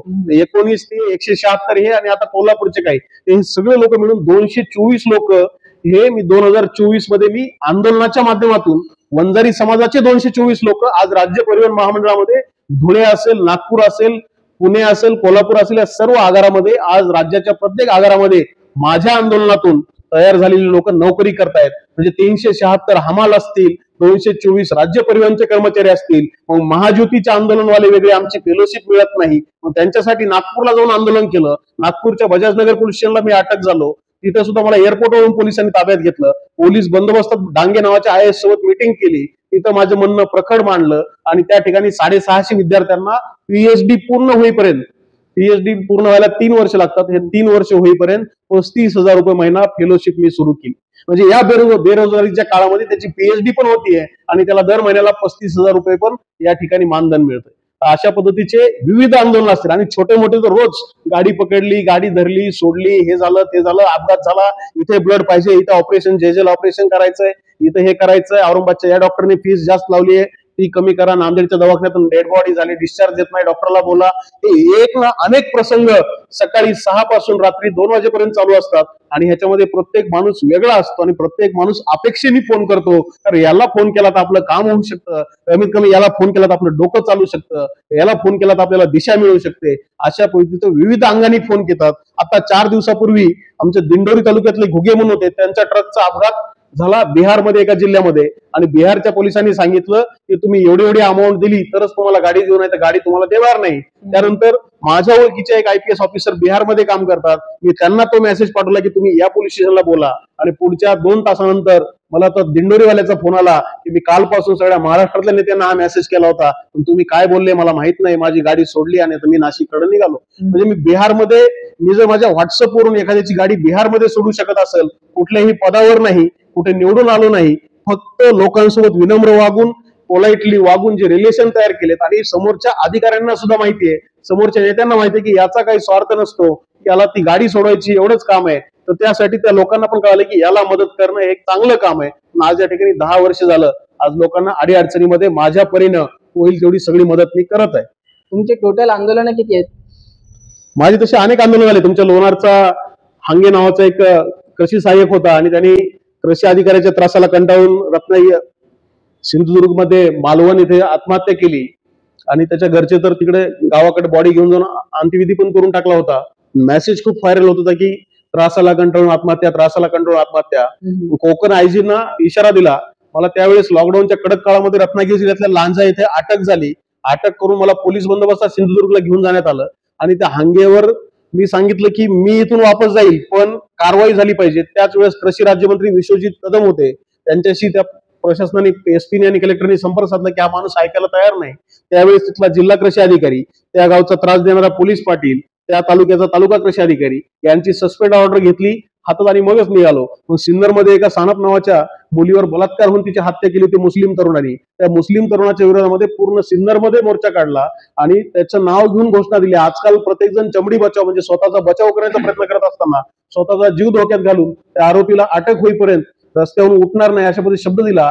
नाशिकच्या SP ताब्यात घेतलं, सिन्नरमध्ये गुन्हा दाखल झाला, पण त्या ठिकाणी त्या आरोपीवर गुन्हा दाखल करून त्याला अटक करूनच घरी आलो. अशा पद्धतीची विविध, म्हणजे शिक्षकांच्या बिंदू नामावलीचा विषय असेल, विद्यापीठातल्या ऍग्रिकल्चरचा विषय असेल, हमालांचा विषय असेल, रेल्वेचा विषय असेल, राज्यातल्या कोणत्याही कर्मचाऱ्याचा विषय असेल, मंत्रालयात कोणी कोणाला मुद्दामून त्रास देत असेल, रुग्णांना मदत करण्याचा विषय असेल, या सगळ्या गोष्टीमध्ये सातत्यानं निस्वार्थपणे प्रयत्न करत राहतो आणि 25 ते 30 राज्यव्यापी आणि पोलीस बंदोबस्तातली मोठी आंदोलनं मी केलेली आहेत आणि ती 100 आंदोलन झाले असतील आतापर्यंत? झाली असतील छोटे मोठे. आणि यामध्ये अटक किती वेळा झाली तुम्ही? आतापर्यंत मला राज्यातल्या 35 ते 40 पोलीस स्टेशन मध्ये अटक झालेली आहे. वंजारी समाजाला 2022च्या मार्च मध्ये जी जाहिरात निघाली त्या PSI परीक्षेमध्ये भजडला 0 जागा दिल्या होत्या. आम्हाला 0 जागा का दिल्या म्हणून माझा राग अनावर झाला. मी जेव्हा MPSC कार्यालयामध्ये आंदोलनासाठी भेटण्यासाठी गेलो त्यावेळेस त्या अधिकाऱ्यांनी माझी भेट नाकारली, काय उत्तर द्यावं यावं म्हणून. तर त्या ठिकाणी मी MPSCचं कार्यालय त्या ठिकाणी तोडफोड केली. MPSCच्या कार्यालयात आजपर्यंत कोणीच तोडफोड केली नाही आणि मग तिथे राडा झाल्यानंतर मला मुंबईच्या कप परेड पोलीस स्टेशनमध्ये तुरुंगवास झाला. मी जवळपास 3 दिवस मुंबईच्या जेलमध्ये होतो. माझ्यावर आजही मुंबई सेशन कोर्टमध्ये कलम 353 प्लस इतर कलमानुसार गुन्हा दाखल आहे. त्याच्या तारखा आम्ही आजही करतोय. त्याच्या पुढच्या जाहिरातीमध्ये यावर्षी त्याच समाजाच्या 0 जागा होत्या आणि त्याच पुढच्या वर्षी त्या समाजाला 12 जागा PSI जनरल कोट्यातून भजडमधून आणि 6 जागा वंजारी समाजाला स्पोर्ट मधून. म्हणजे मी जरी 3 दिवस जेलमध्ये राहिलो असेल तरी त्या ठिकाणी पुढच्या वर्षी 18 PSI हे वंजारी समाजाचे तयार झाले. आजही ते अनेक ठिकाणी मला भेटतात आणि मला सरळ सांगतात, भाऊ मी तुमच्यामुळे PSI आहे, अशा पद्धतीचे वाक्य त्यांच्या तोंडातून येतात. त्यावेळेस वाटतं की हीच खरी आपली कमाई. जेव्हा तुम्ही अन्याय हा शब्द वापरता तर तुमच्यामध्ये अन्यायाची परिभाषा काय आहे आणि वंजारी समाजावर झालेल्या अन्यायाच्या काही घटना तुम्ही सांगू शकता का? Yes. माझ्या मते अन्यायाची परिभाषा म्हणजे नियमात असून सुद्धा एखाद्याला वेटिंगवर ठेवणे, मुद्दाम त्याला त्रास देणे, एखाद्याचं चांगलं होतंय तर त्याला 4-6 महिने परेशान करून मग त्याची ऑर्डर देणे, एखाद्याला सहकार्य आपण करू शकतो पण न करण्याची भावना ठेवणे, किंवा आता 17 मध्ये निवड झाली आणि 23-24 पर्यंत ऑर्डर देत नाहीत, हा माझ्या अन्याय आहे. 6 वर्षाचा पगार बुडाला, 6 वर्षाची नोकरी गेली, 6 वर्षाची नोकरीमधली सिनियरिटी गेली, 6 वर्षाचे प्रमोशन अडकले. म्हणजे तुम्ही 6 वर्ष उशिरा ज्यावेळेस ऑर्डर देता त्यावेळेस एखाद्या माणसाच्या जीवनातील 6 वर्ष मायनस होऊन जातात. त्यामुळे अशा वेळेस ज्या वेळेस कर्मचाऱ्यावर, विद्यार्थ्यावर, शेतकऱ्यावर, कामगारावर, कष्टकऱ्यावर अन्याय होतो त्या वेळेस मला ते सहन होत नाही आणि मी उग्र रूप घेऊन, असं जर तुम्ही मला भेटला तर मी फार पोलाइटली आणि विनम्र असतो, पण ज्या वेळेस अन्याय झाल्याचं मला समजतं त्यावेळेस मी मात्र कुणाचं ऐकत नाही किंवा कुणाला घाबरत नाही.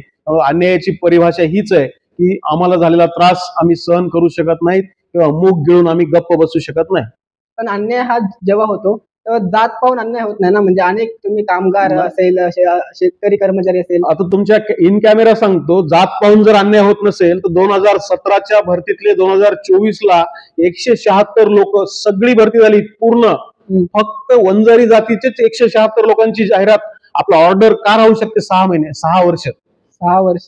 हा, एखादं समजू शकतो की 4-2 वंजारी आहे, 4-2 दुसरे, 4-2 दुसरे, 176ला 176 वंजारीच कर्मचाऱ्यांची ऑर्डर का बाकी राहू शकते? तर हा जात बघून केलेला अन्याय आहे.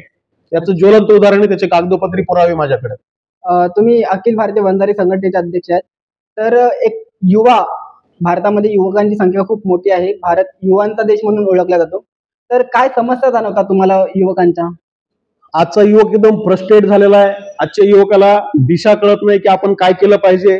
आजच्या युवकाची स्वप्न कमी वेळामध्ये मोठं होण्याची झालेली आहेत. आजच्या युवकाला एका दिवसामध्ये करोडपती व्हायचे स्वप्न पडतायत, शेअर मार्केटमध्ये अडकतायत, ऑनलाईन फ्रॉड मध्ये अडकतायत, त्यांना एका दिवसामध्ये कितीतरी मोठं होण्याचे स्वप्न पडले. त्यामुळं हळूच शिक्षण प्रगतीचं लक्षण, म्हणजे आपण कासवाच्या गतीनं जे केलेलं असतं ते कायम राहतं, म्हणजे अचानक आलेलं असतं ते लवकर निघून जातं. त्यामुळं माझी एक अशी धारणा आहे युवकांना की युवकांनी एक आपला सातत्याने एक ट्रॅक ठरवला पाहिजे की आपल्याला एक वारकरी संप्रदायात जायचंय तर आपण अभंग शिकली पाहिजे, आपल्याला मृदंग वाजवता आला पाहिजे, आपल्याला विणाला चाल देता आली पाहिजे. अशा पद्धतीचं असेल तर आपण वारकरी संप्रदायामध्ये जाऊन आपले विचार प्रगल्भ पाहिजे आणि आपण वारकऱ्यासारखं वागलं सुद्धा पाहिजे. नाहीतर रात्री कीर्तन आणि नंतर थोड्या वेळाने आपण एखाद्या बारवर दिसलो तर आपलं कीर्तन दुसऱ्या वेळेस कोणी ऐकणार नाही.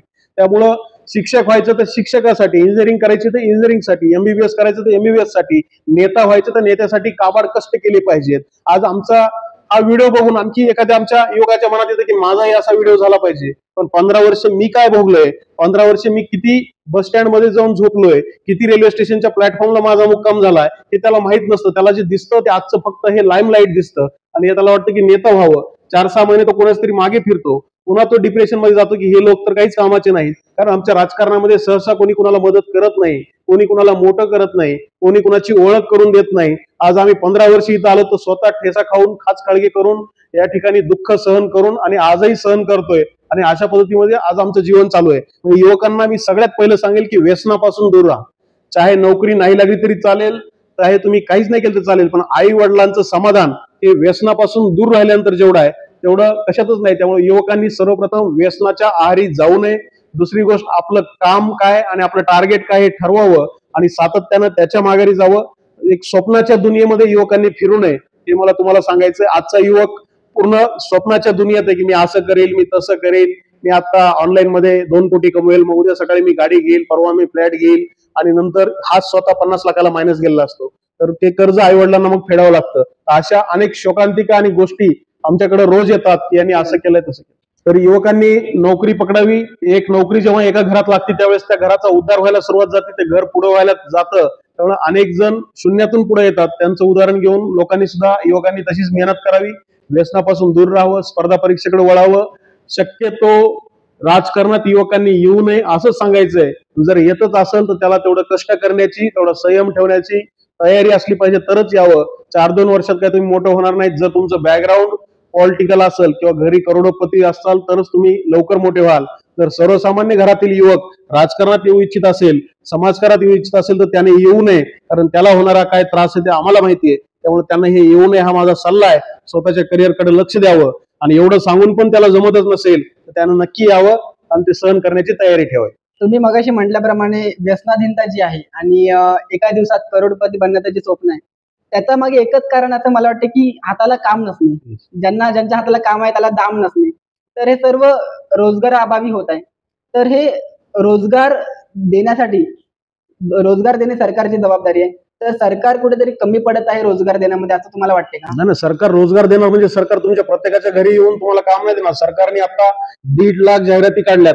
त्या 1.5 लाख जाहिरात काढल्यानंतर राज्यातील 1.5 लाख युवक त्याच्यामध्ये सामावू शकतात.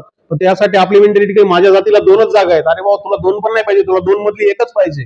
पण आपल्यामध्ये तसा विचार असला पाहिजे पॉझिटिव्ह की मला या 2 जागेतली एक जागा मिळवायची आहे. तर 1.5 लाख लोक ह्या लॉटमध्ये आता बाजूला निघतील. फडणवीस साहेबांनी आता 1.5 लाख लोकांची जाहिरात काढलेली आहे. तर हे 1.5 लाख लोक त्यातून निघू शकतात. असं तर नाही किंवा बेरोजगारी दूर करायची म्हणजे तुमच्या घरी आणून ऑर्डर द्यायची, चला उद्या सकाळी परभणी कलेक्टर ऑफिसला जॉईन व्हा, तर असं नाही होणार. तर त्यासाठी तुम्हाला मेहनत करावं लागेल, तुमचं स्किल वापरावं लागेल, मेरिट वापरावं लागेल, मेहनत करावं लागेल, 18 तास अभ्यास करावा लागेल. तेव्हा तुम्हाला बेरोजगारी दूर करणे म्हणजे सरकार जाहिरात काढणार, त्यामध्ये तुम्ही पास झाले पाहिजेत, त्यामध्ये तुम्ही बसले पाहिजेत आणि त्यावेळेस तुम्हाला ते होणार. आणि मग शेती सुद्धा आपण उत्कृष्ट करू शकतो. आज असे काही शेतकरी आहेत की त्यांना मुख्यमंत्री सुद्धा मानाने कॅबिन मध्ये बोलून घेतो की तुम्ही प्रगतशील शेतकरी आहेत, तुम्ही एका एकर मध्ये एवढं उत्पन्न घेतलंय कलिंगडाचं, तुम्ही एका उत्पन्नामध्ये एवढं स्ट्रॉबेरीचं उत्पन्न घेतलंय. असे शेतकरी आज, पण आपण नोकरी नाही, जागा नाही म्हणून मंदिरावर बसतो आणि जगाच्या गप्पा मारतो ओबामापासून परभणीपर्यंत. हे सगळं त्याच्यामुळे आपण वाहवत चाललो. मेहनत करणं, स्वतःला बेरोजगार ठेवणं का नाही ठेवणं हे स्वतःच्या हातात आहे. पण आज जर तुम्ही पाहिलं तर सर्वजण सरकारी नोकरीच्या मागे लागलेले आहेत आणि आकडेवारी जर पाहिली तर एकूण सरकारी नोकरीमध्ये म्हणजे एकूण नोकऱ्यांमध्ये सरकारी नोकरीचं प्रमाण हे 3% आहे आणि बाकीच्या नोकरीचं प्रमाण हे 97% आहे. मात्र 70% जास्त तरुण हे सरकारी नोकरीच्या मागे धावलेले आहेत. मुळामध्ये त्याच्यावर एक मी खंडन करेल की मुळात आई वडिलांचं स्वप्न आहे. म्हणजे तुम्ही जर कलिंगड लावून महिन्याला 2 लाख कमवत असाल, आई वडील म्हणतात हे काय करतो आम्हाला माहित नाही. पण जर तुम्ही कलेक्टर ऑफिसला शिपाई असाल तर आई वडील म्हणतात आमचा पोरगा सरकारी नोकरीला आहे, त्याचे नातेवाईक पण त्याला चांगलं बोलतात आणि त्याच्याबद्दल चांगले प्रचार करतो.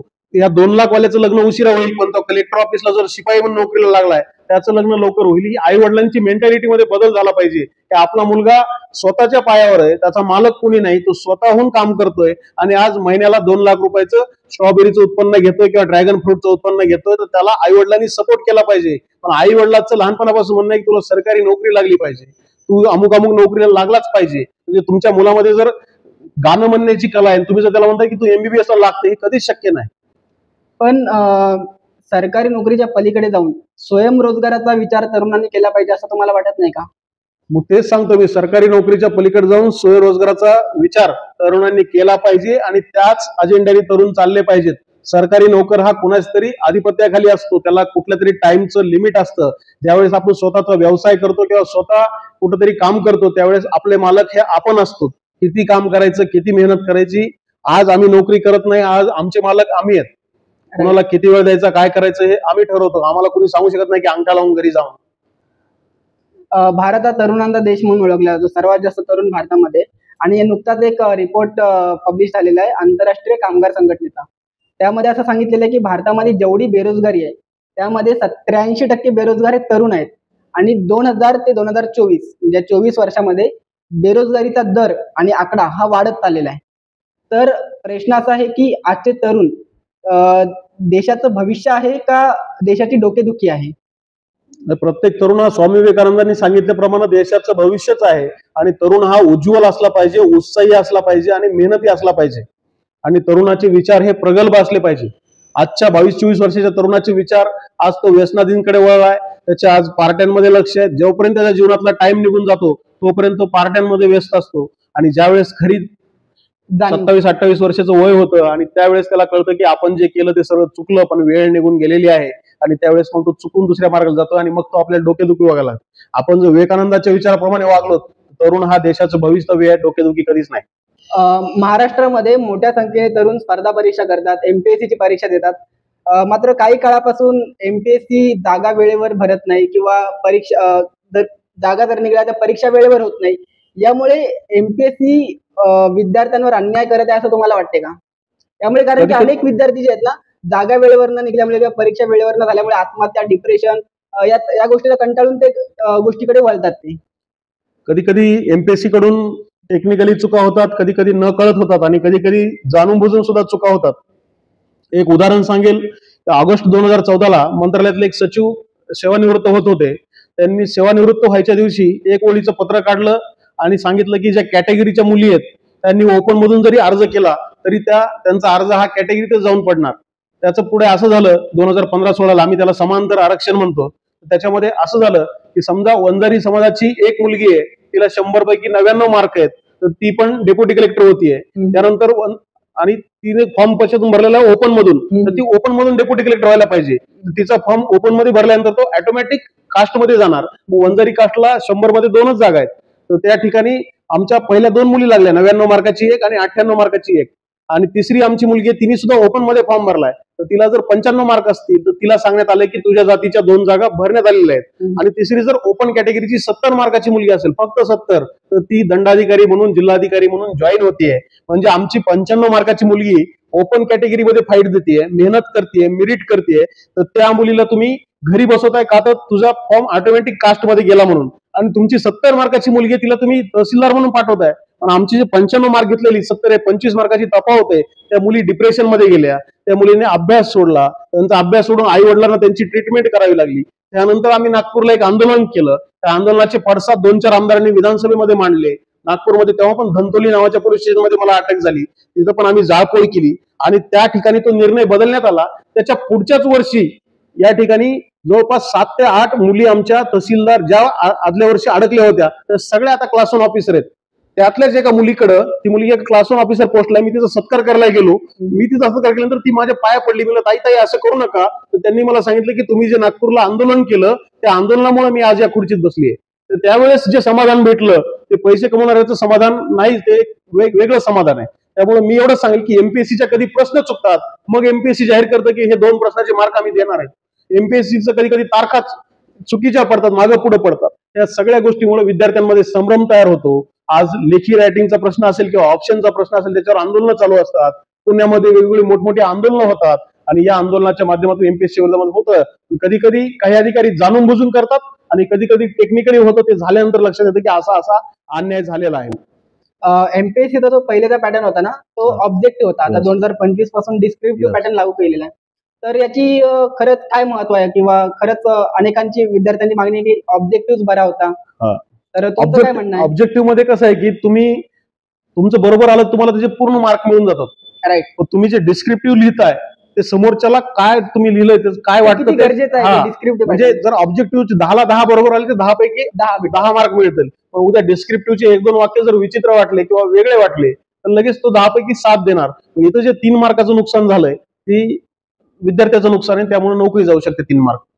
नाही, प्रशासनाच्या दृष्टीने ऑब्जेक्टिव्ह ठीक आहे का डिस्क्रिप्टिव्ह बरोबर आहे? प्रशासनाच्या दृष्टीने डिस्क्रिप्टिव्ह बरोबर आहे. कारण त्या ठिकाणी प्रश्न असा असतो की तुमच्या शहरामध्ये दंगल झालेली असल्यास आपण काय कराल. त्यावेळेस तुमची मेंटॅलिटी लक्षात येते की मी शांतता समितीची बैठक घेईल, मी शांततेचं आव्हान करेल, मी स्वतः रस्त्यावर उतरेल. म्हणजे अशा पद्धतीचे प्रश्न आहेत. मला अभ्यास आहे त्याचा. अशा पद्धतीचं हे सगळं असतं. मग त्याच्यातून तुमची मेंटॅलिटी काय की जेव्हा दंगल सदृश्य परिस्थिती होईल तेव्हा तुम्ही काय करणार. शहरात क्षमता तपासली जाते त्याच्यामध्ये. यस. आणि मग त्यावेळेस मी एखादा बलात्काराचं किंवा स्त्रियांचं काही विषय असतो त्यावेळेस तुम्ही काय निर्णय घ्याल, जातीवादाच्या दंगलीमुळे त्यावेळेस तुम्ही काय निर्णय घ्याल. त्यावेळेस तुम्ही जे डिस्क्रिप्टिव्ह लिखाण करता त्यातून समोरच्या पंचाला जो आहे, जो कोण पॅनलिस्ट आहे, त्याला लक्षात येतं की याची मेंटॅलिटी काय आणि हा कुठल्या लेवलचा माणूस. मी तुमच्या मताशी पूर्ण सहमत आहे. तुम्ही मगाशी आरक्षणाचा मुद्दा काढला. मराठा आरक्षणावर तुमची काय भूमिका आहे? मराठा समाजाला आरक्षण मिळालं पाहिजे हे गोपीनाथराव मुंडे साहेब असताना त्यांनी सुद्धा सांगितलेलं आहे. पण चुकीच्या पद्धतीने आरक्षण मागितलं नाही पाहिजे यासाठी मी सातत्याने त्यांच्या विरोधामध्ये उघडपणे आंदोलन करतोय. मी छत्रपती संभाजीनगरला आमरण उपोषण केलेलं आहे. मी आत्मदानाचा इशारा विभागीय आयुक्ताला दिलेला आहे. त्यांनी ते प्रकरण सरकारकडे फॉरवर्ड केलं. मुळामध्ये आमच्या इतर म्हणजे तुम्ही दुसऱ्या जातीतून कोणीतरी करून आणताय आणि म्हणता की यांना सुद्धा मराठा समाजाचं आरक्षण द्या. कशाला काय सगळे सोयरे. मुळामध्ये मी इन कॅमेरा सांगतो की मनोज जरांगे नावाचा हा जो माणूस आहे हा मुळातच अनपढ आहे, गवार आहे आणि त्याला शिक्षणाचं महत्व नाही. कारण तो स्वतः शिकलेला नाही आणि त्याला एका लाठीचार्जमुळे एका रात्रात झालेला तो नेता आहे. त्याला मुलामध्ये कुठली शिस्त नाही. तो टीव्हीवर शिवी देतो. त्याचेच पाहुणे असणारे आर्दड साहेब त्याच्या उशाला बसलेत बोलायला, तर तो आर्दड साहेबाला त्यांनी नाही तसल्या शिवाय दिल्या दिवाळीच्या अगोदर. तर अशा पद्धतीचा हा माणूस आहे. चुकीच्या मागण्या करतो, सरसगट देऊन टाका म्हणतो. मुळामध्ये डॉक्टर बाबासाहेब आंबेडकरांनी सांगितलं की आरक्षण हे 50% बसलं पाहिजे आणि 50% हे ओपन मध्ये असलं पाहिजे. तर हे असताना सुद्धा हा मनुष्य कुठेतरी 60-65% घेऊन जायला निघतोय. हा ओबीसीचा आमचं वाढलेलं ताट म्हणतो. अरे ओबीसीकडे जमिनी नव्हत्या, ओबीसी सदन नव्हता, ओबीसीकडे वाडे नव्हते, ओबीसीकडे काय पाटीलकी नव्हती, म्हणून ओबीसींना याच्यात घेतलेलं आहे, म्हणून त्या 27% आपण बसतो. तरी पण ईडब्ल्यूएस 10% दिलेलं आहे. हे सगळं असताना यांचं म्हणणं आहे की आम्हाला याच्यावर जातीवर आधारित आरक्षण द्या. अतिशय चुकीची मागणी. जेवढं शक्य होतं, जेवढ्या नोंदी सापडल्या तेवढी सरकारने दिल्या, 5-10 हजार नोंदी. पण कुठंतरी समाजाला वेठीस धरणं, स्वतः मराठा समाजाचे लोक सुद्धा त्याला वैतागलेत, त्याला शिव्या द्यायला लागलेत आता. कारण त्यांच्या लक्षात आलं की हा मुस्लिमांना आरक्षण द्या म्हणतो, हा परभणीला जाऊन मोर्चा काढून दलितांचं नेतृत्व करायचं बघतो, म्हणजे हा मासाजोगला जाऊन राजकारणात त्या ठिकाणी खुनाचं राजकारण करायचं बघतो. म्हणजे यांचा मूळ उद्देश राजकारण होता. मुळामध्ये त्यांनी समाजाच्या अनेक लोकांना सांगितलं की तुम्ही राजीनामा द्या, मी तुम्हाला आमदार करणार आहे. आणि त्या लोकांना त्यांनी पहाटे 4 वाजता सांगितलं की आता आपल्याला लढायचं नाही. म्हणजे तुम्ही लोकांचे आयुष्य उद्ध्वस्त केले. काही लोकांनी नोकरीचा राजीनामा दिला की आता मनोज दादाच्या जीवावर आपल्याला आमदार व्हायचंय. मनोज दादांनी डोक्यात त्यांच्या दगड घातला आणि सांगितलं की आता आपल्याला लढायचं नाही, कारण मनोज दादाला कळालं की मतदान आपल्याला मिळणार नाही, आपलं फक्त गप्पा मारायचं काम आहे. इलेक्शनच्या नादात आरक्षण पाहिजे होतं तर विधानसभेचा विषय कशाला? त्यावेळेस तुम्ही आधी म्हणले की विधानसभेत असू तर आरक्षण मिळवू, नंतर म्हणलं की आमची संख्या तेवढी होत नाही म्हणून मी लढणार नाही. अशा पद्धतीच्या अतिशय चुकीची भाषा राज्यामध्ये, मी तर म्हणतो जातीवाद निर्माण करण्याचं काम आज प्रत्येक माणूस एकमेकाला अण्णा विचारतोय आणि नंतर बोलतोय. ही जर वेळ कुणी आणली असेल तर अतिशय नालायक विचाराचा हा जो माणूस आहे मनोज जरांगे यांनी ही वेळ आणलेली आहे. आणि त्यांनी हे सगळं केल्यामुळे राज्यातला जातीवाद उफाळून आला. अनेक अधिकारी चूक नसताना सस्पेंड करावे लागले. याचं समाधान करण्यासाठी, कारण समाधान म्हणजे त्या काळामध्ये तो गर्दी तशी व्हायची, कारण लोकांना वाटायचं की हा खरा नेता आहे पण हा डुप्लिकेट नेता निघाला. आता गर्दी कमी झाली. आता उपोषणाला कोणी शरबत पाजायला सुद्धा तहसीलदार सुद्धा येत नाही, स्वतःच म्हणतो मी उठून जातो म्हणून. अशा पद्धतीचे उपोषण तो सोडतोय. अतिशय वाईट वेळ त्याच्यावर आलेली आहे. त्याचं खरं रूप लोकांना कळालेलं आहे. अतिशय चुकीच्या मार्गाचा अनपढ, गवार आणि अडाणी अशा पद्धतीचा माणूस आहे. सरकारला माझी विनंती आहे, राज्याच्या मुख्यमंत्र्यांबद्दल आक्षेपार्ह विधान करणारा मनोज जरांगे याला आपण अटक केली पाहिजे आणि अशा माणसाला तुरुंगात डांबलं पाहिजे. हा चुकीचा माणूस रस्त्याने फिरता कामा नये, कारण तो पिसाळलेला आहे आणि त्याला आता 25-25 चॅनलच्या पुढे मुलाखत द्यायचं लागलंय. त्यामुळे त्याला त्या बूमची सवय लागली ना, आता एक पण बूम घेऊन येत नाही. त्यामुळे त्याला डोक्यावर परिणाम झाल्यासारखं करतोय आणि सरसगट म्हणतो दिवसभर. त्यामुळे मनोज जरांगे हा आता वेडा झाल्यासारखा झालाय आणि त्याच्या पायाखालची जमीन सरकलेली आहे. तुम्ही जाहीर दाखवू शकता व्हिडिओ.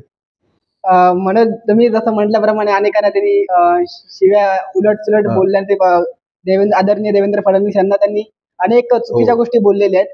तर त्यांचा नेमका उद्देश काय आहे? का स्वतः करत आहेत का त्याच्या कोणाचं ऐकून करत आहेत? काय वाटतं तुम्हाला? मुळामध्ये त्याची पार्श्वभूमी माझ्या अभ्यासानुसार तो एक असा कार्यकर्ता होता नॉर्मल.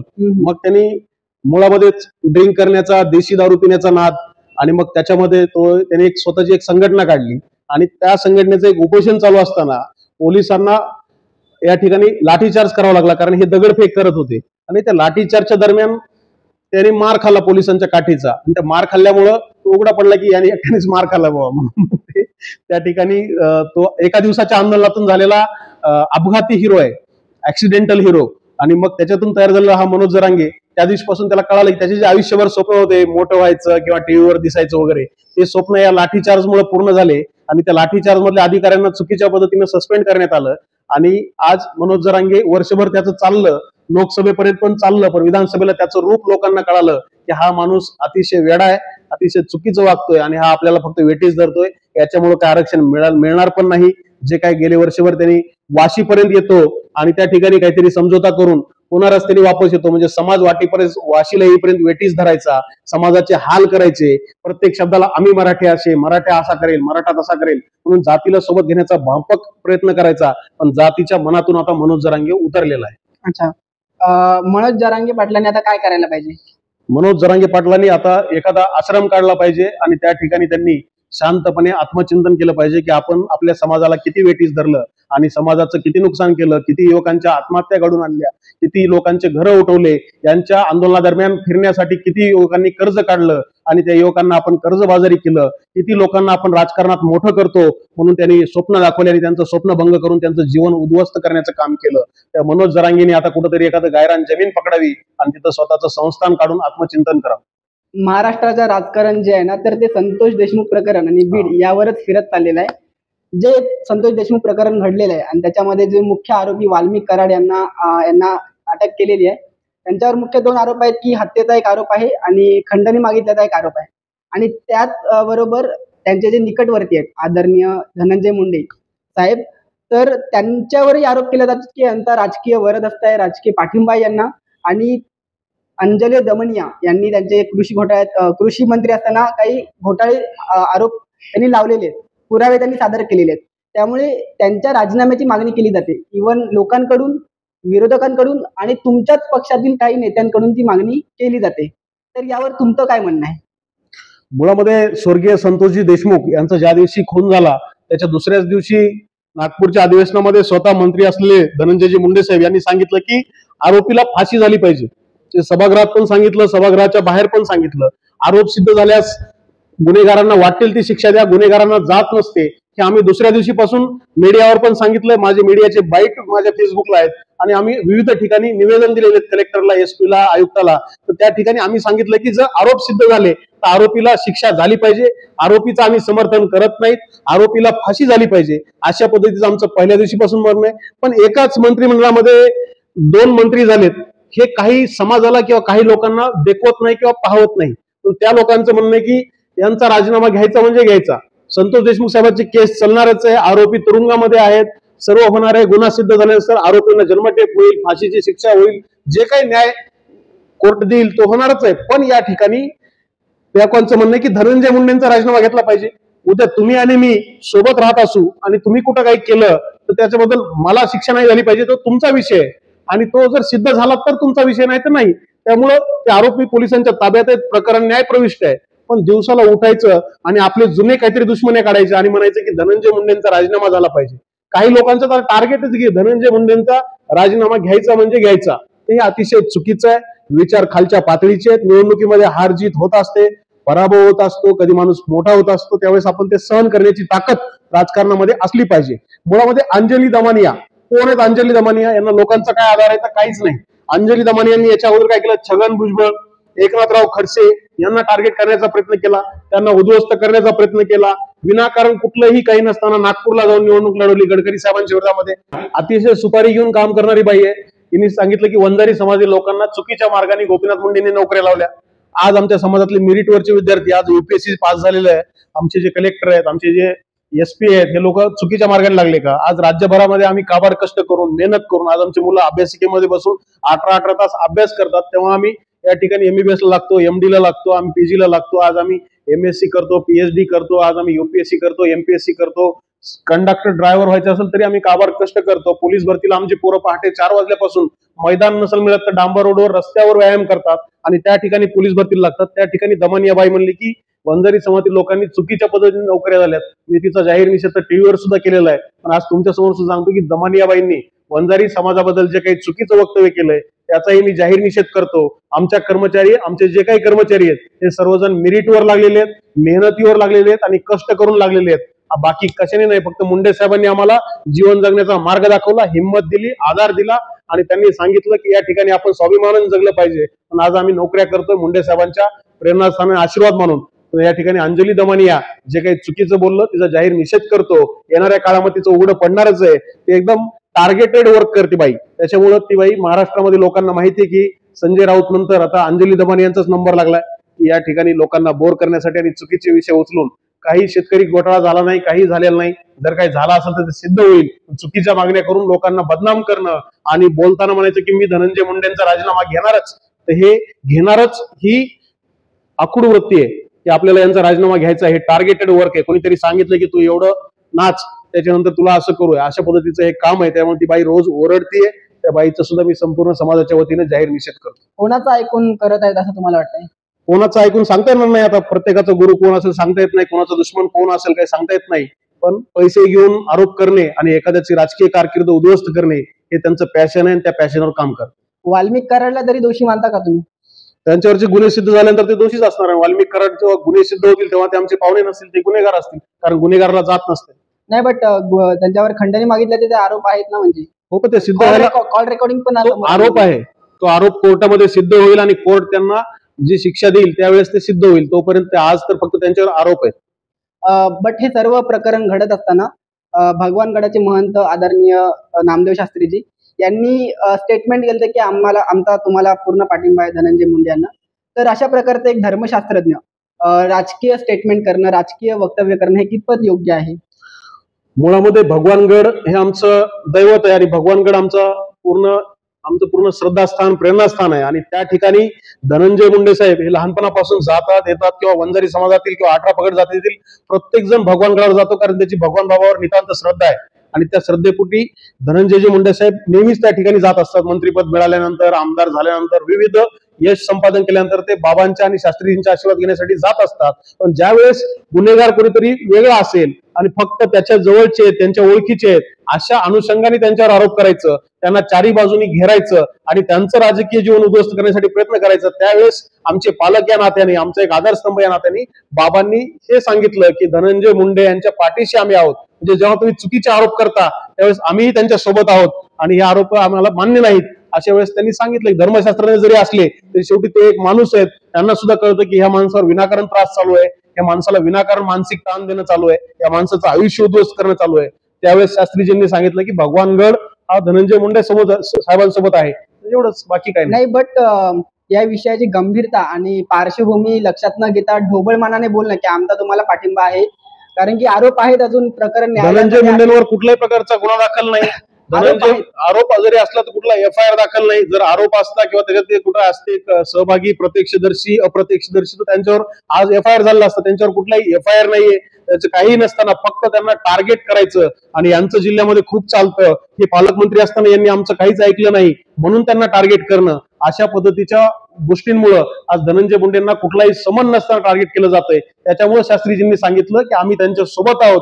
दुसऱ्याच दिवशी स्वर्गीय संतोषजी देशमुख यांच्या घरचे ज्यावेळेस आले त्यावेळेस भगवानगडांनी सांगितलं की यांच्या मुलीचा शिक्षणाचा पूर्ण खर्च आम्ही करणार, आणि जर आरोप सिद्ध झाले तर भगवानगड त्यांच्या सुद्धा पाठीशी, हे पत्रकार परिषद घेऊन लाईव्ह महाराष्ट्राला शास्त्रीजींनी सांगितलं. त्यामुळे वंजारी समाज असेल, समाजाचे महंत असतील किंवा समाजातील नेते असतील, हे चुकीच्या गोष्टींचं कधी समर्थन करत नाहीत, त्या आरोपींना कधी मदत करत नाहीत, गुन्हेगाराला कधीच मदत करत नाहीत. हे एकदम पारदर्शकपणे कारभार करणारे समाजातील महंत आहेत, समाजातील नेते आहेत आणि त्याच्याच वारशावर हा वंजारी समाज आज प्रगल्भ वाटचाल करतो आणि महाराष्ट्रामध्ये आणि देशामध्ये एक यशस्वी वाटचाल या समाजाची सुरू आहे.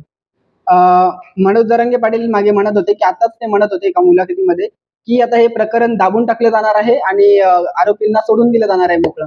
याच्या बाईट घेतल्या, जरांगेच्या बाईट घेतल्या की ते म्हणते प्रकरण चालू आहे. याच्याकडे कोणी बूम घेऊन नाही गेलं की लगेच म्हणते प्रकरण थंड झालं, कारण याला लाईमलाईट मध्ये राहायची सवय लागली, फुकटमध्ये 1 रुपयाने टीव्हीवर दिसायची सवय लागली. त्याच्यामुळे मनोज जरांगेला कोणी त्याचं शूटिंग नाही केलं, त्याची बाईट नाही घेतली की त्याला वाटतं की हे प्रकरण थंड व्हायला लागले. प्रकरण थंड व्हायला लागले की लगेच म्हणणार मराठा झोपणार नाही, मराठा जागा आहे, मराठा सोपा नाही, मी काय कच्चा आहे का, अशा पद्धतीचे विधान करून करतो. पण ते सुरुवातीला बरं वाटायचं 4-6 महिने, आता अतिशय बोर झालेला आहे, तो विषय एकदम आंबट झालेला आहे. त्यामुळे मनोज जरांगेला त्याच्या समाजातीलच युवक आम्हाला भेटून सांगतात की याचं आता हे बंद झालं पाहिजे. त्यामुळे हे सगळं चुकीचं चाललंय. जरांगेला फक्त प्रकाश झोत पाहिजे म्हणून तो चुकीचे वक्तव्य करतोय. त्याच्या वक्तव्याला अर्थ नाही, त्याच्या बोलण्याला अर्थ नाही, त्याच्या कृतीला अर्थ नाही, त्याला अभ्यास नाही, डोकं नाही. त्याच्यामुळे त्याच्यावर प्रश्न विचारून आपला वेळ वाया घालणं म्हणजे नुकसानच आहे. नाही, बट एक प्रश्न अजूनही पडतो ना की एवढे प्रकरण झालेलं, निर्गुण हत्या झाली असताना एवढा 4 महिने कसा काय वेळ लागतो की आरोपी शोधण्यामध्ये, गुन्हेगार शोधण्यामध्ये एवढा वेळ कसा काय लागतो तपास करण्यामध्ये? तपास चालूच आहे. आता आरोपीच अशा पद्धतीने बहुतेक कुठेतरी फरार असतील, त्यामुळे ते काही पोलिसांना सापडत नाहीत. पण जे काही प्रमुख त्यांच्या मागण्या होत्या त्या सगळे झालेल्या आहेत. SIT बसलेली आहे, CID बसलेला आहे, त्यानंतर पोलीस बसलेले आहेत, SP ची बदली झालेली आहे, समितीतले माणसं बदला म्हणले, समितीतले माणसं पण बदलून दिले. पोलिसांनी समितीत कोणते माणसं ठेवायचे हे पण राजकीय लोकांनी सांगितले, ते पण ठेवले. बाबा हे वंजारी अधिकारी याला काढा, लगेच वंजारी अधिकारी काढा. IG हाच पाहिजे बरं, IG हाच घ्या, SP हा पाहिजे बरं, SP तोच घ्या. आता सर्व मनासारखं चालू आहे. आता फक्त त्यांची एकच इच्छा राहिली की धनंजय मुंडेंचा राजीनामा झाला पाहिजे. बाकी यांना काही कशाशी महत्व नाही. तुम्ही उद्या राजीनामा मागण्यासाठी आलात, पण अजितदादांना माहिती आहे की याच्यामध्ये यांचा काही संबंध नाही. दादांनी प्रखरपणे सांगितलं या ठिकाणी जोपर्यंत सिद्ध होत नाही तोपर्यंत असं काही होणार नाही. पण या चुकीच्या मागण्या घेऊन जरांगेचं एकच म्हणणं आहे की बाबा याचा राजीनामा झाला म्हणजे मला काही त्रास होणार नाही. ते जरा घाबरतो आमच्या धनंजय मुंडे साहेबाला की आपल्याला एवढाच माणूस आहे ज्याची भीती आहे, त्याच्यामुळे त्याच्या मनामध्ये विनाकारण भीती आहे. धनुभाऊ एकदम सरळ सरळ आहेत, पण त्याच्या मनामध्ये एकदम भीती आहे. त्याच्यामुळे हा चुकीची आणि गाफील उदाहरणं देत असतो, त्याच्यामुळे ते चुकीचं आहे. नाही, बट त्यांच्यापेक्षा तुमच्याच पक्षातले भाजपमधले सुरेश धस त्याच्यावर राजीनाम्याची मागणी करतात आणि असं बोलत राहतात. परवाच आदरणीय सुरेश अण्णांची आणि धनुभाऊंची मुंबईमध्ये भेट झालेली आहे. दोघांची जवळपास 4.5 तास चर्चा झाली, असं खुद्द राज्याचे महसूल मंत्री चंद्रशेखरजी बावनकुळे साहेबांनी सांगितलेलं आहे. त्यामुळं नक्कीच सुरेश अण्णांचा मनातील जे गैरसमज होते, मतभेद होते, ते नक्कीच दूर झाले असतील. आणि अण्णा हे सर्वांना समजून घेणार नेतृत्व आहे.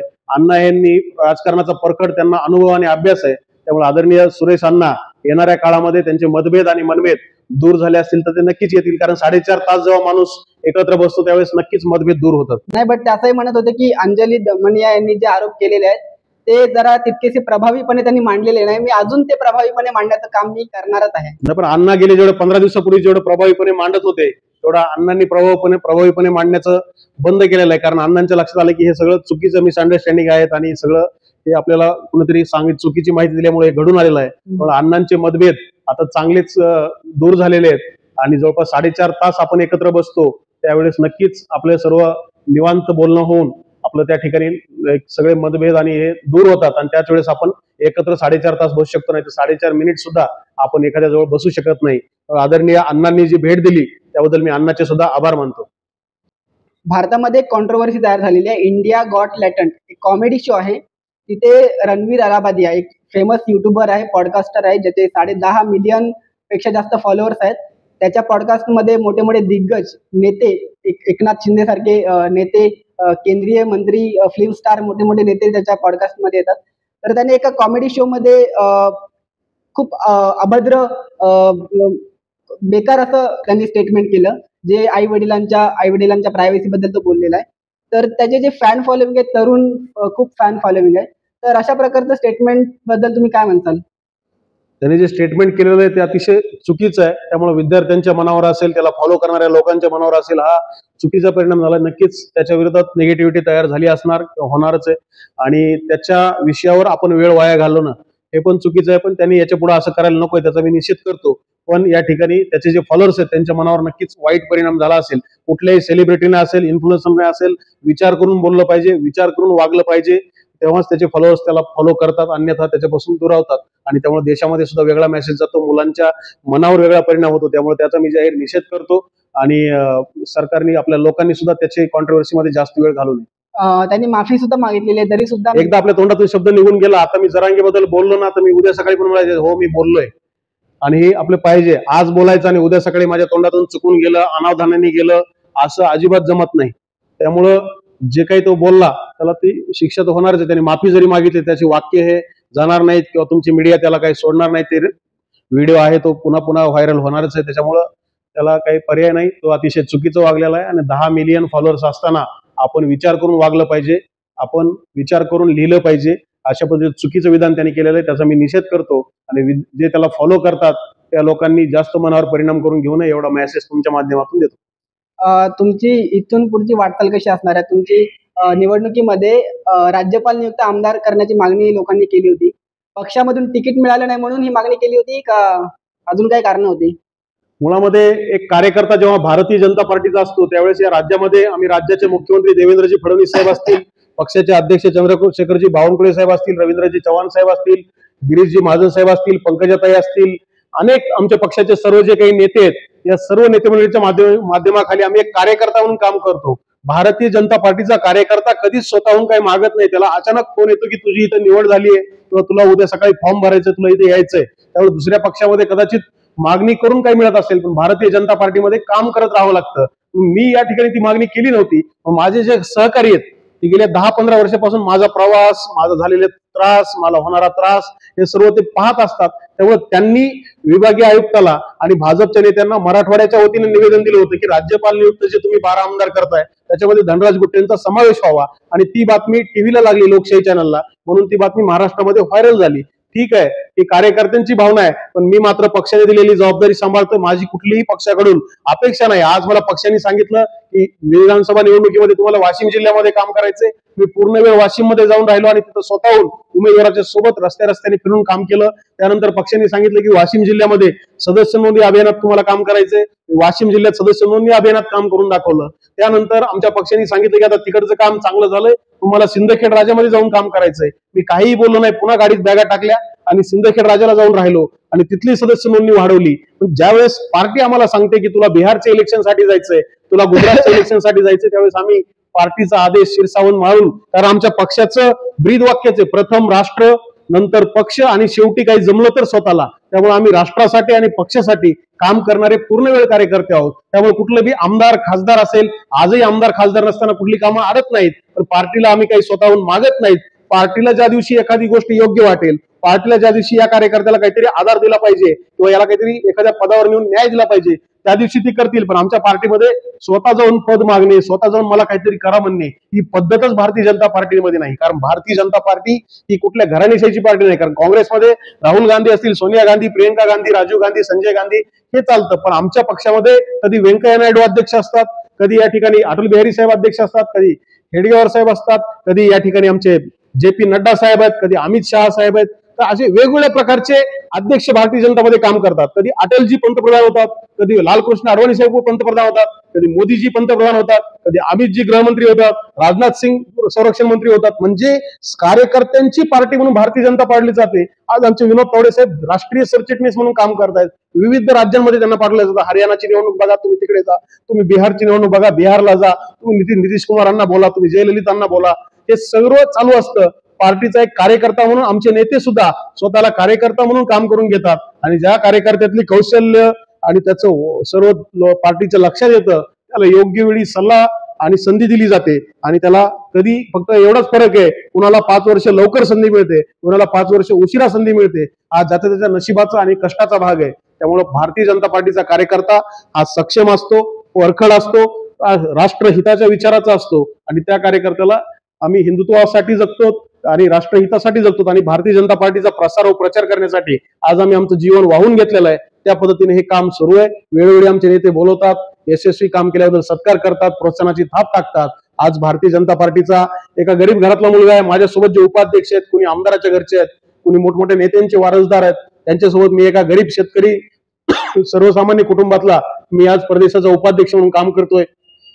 वाशिम जिल्ह्यामध्ये प्रभारी म्हणून काम करतोय. सिंदखेड राज्यामध्ये सदस्य नोंदणीचा प्रभारी म्हणून काम करतोय. हे सर्व काम करत असताना एका गरीब सर्वसामान्य कुटुंबातल्या मुलाला 2 वेळेस रेल्वे बोर्डाचं सदस्य म्हणून या ठिकाणी सरकारकडून नियुक्ती करण्यात आली. जो माझ्यासारखा माणूस TC ला घाबरायचा कॉलेजला असताना, तो नंतर रेल्वे तपासायला लागला किंवा रेल्वेच्या जनरल मॅनेजर सोबत लोकांच्या अडीअडचणी घेऊन बसायला लागला आणि लोकांसाठी लढायला लागला. त्यावेळेस मला स्वतःलाही समाधान आहे की मी एक पॅसेंजरचं तिकीट काढून फिरणारा पोरगा जेव्हा रेल्वेच्या विकासाबाबत, रेल्वेच्या अडीअडचणीबाबत आणि TC ला तपासण्याच्या गोष्टी करतो, त्यावेळेस नक्कीच तो न्याय मला माझ्या भारतीय जनता पार्टीने. खरं तर भाजपची जी पार्टी आहे ती म्हणजे कार्यकर्त्यांची पार्टी म्हणून ओळखली जाते आणि निष्ठावान कार्यकर्ते भाजपला लाभलेले आहेत. त्यातलेच तुम्ही एक. तर खंबीर नेतृत्व तुमच्यामध्ये आहे. तुम्हाला नक्कीच पुढे अनेक मोठ्या मोठ्या संधी मिळतील. तुमच्या पुढील वाटचालीसाठी खूप खूप शुभेच्छा आणि वेळ दिल्याबद्दल तुमचं धन्यवाद.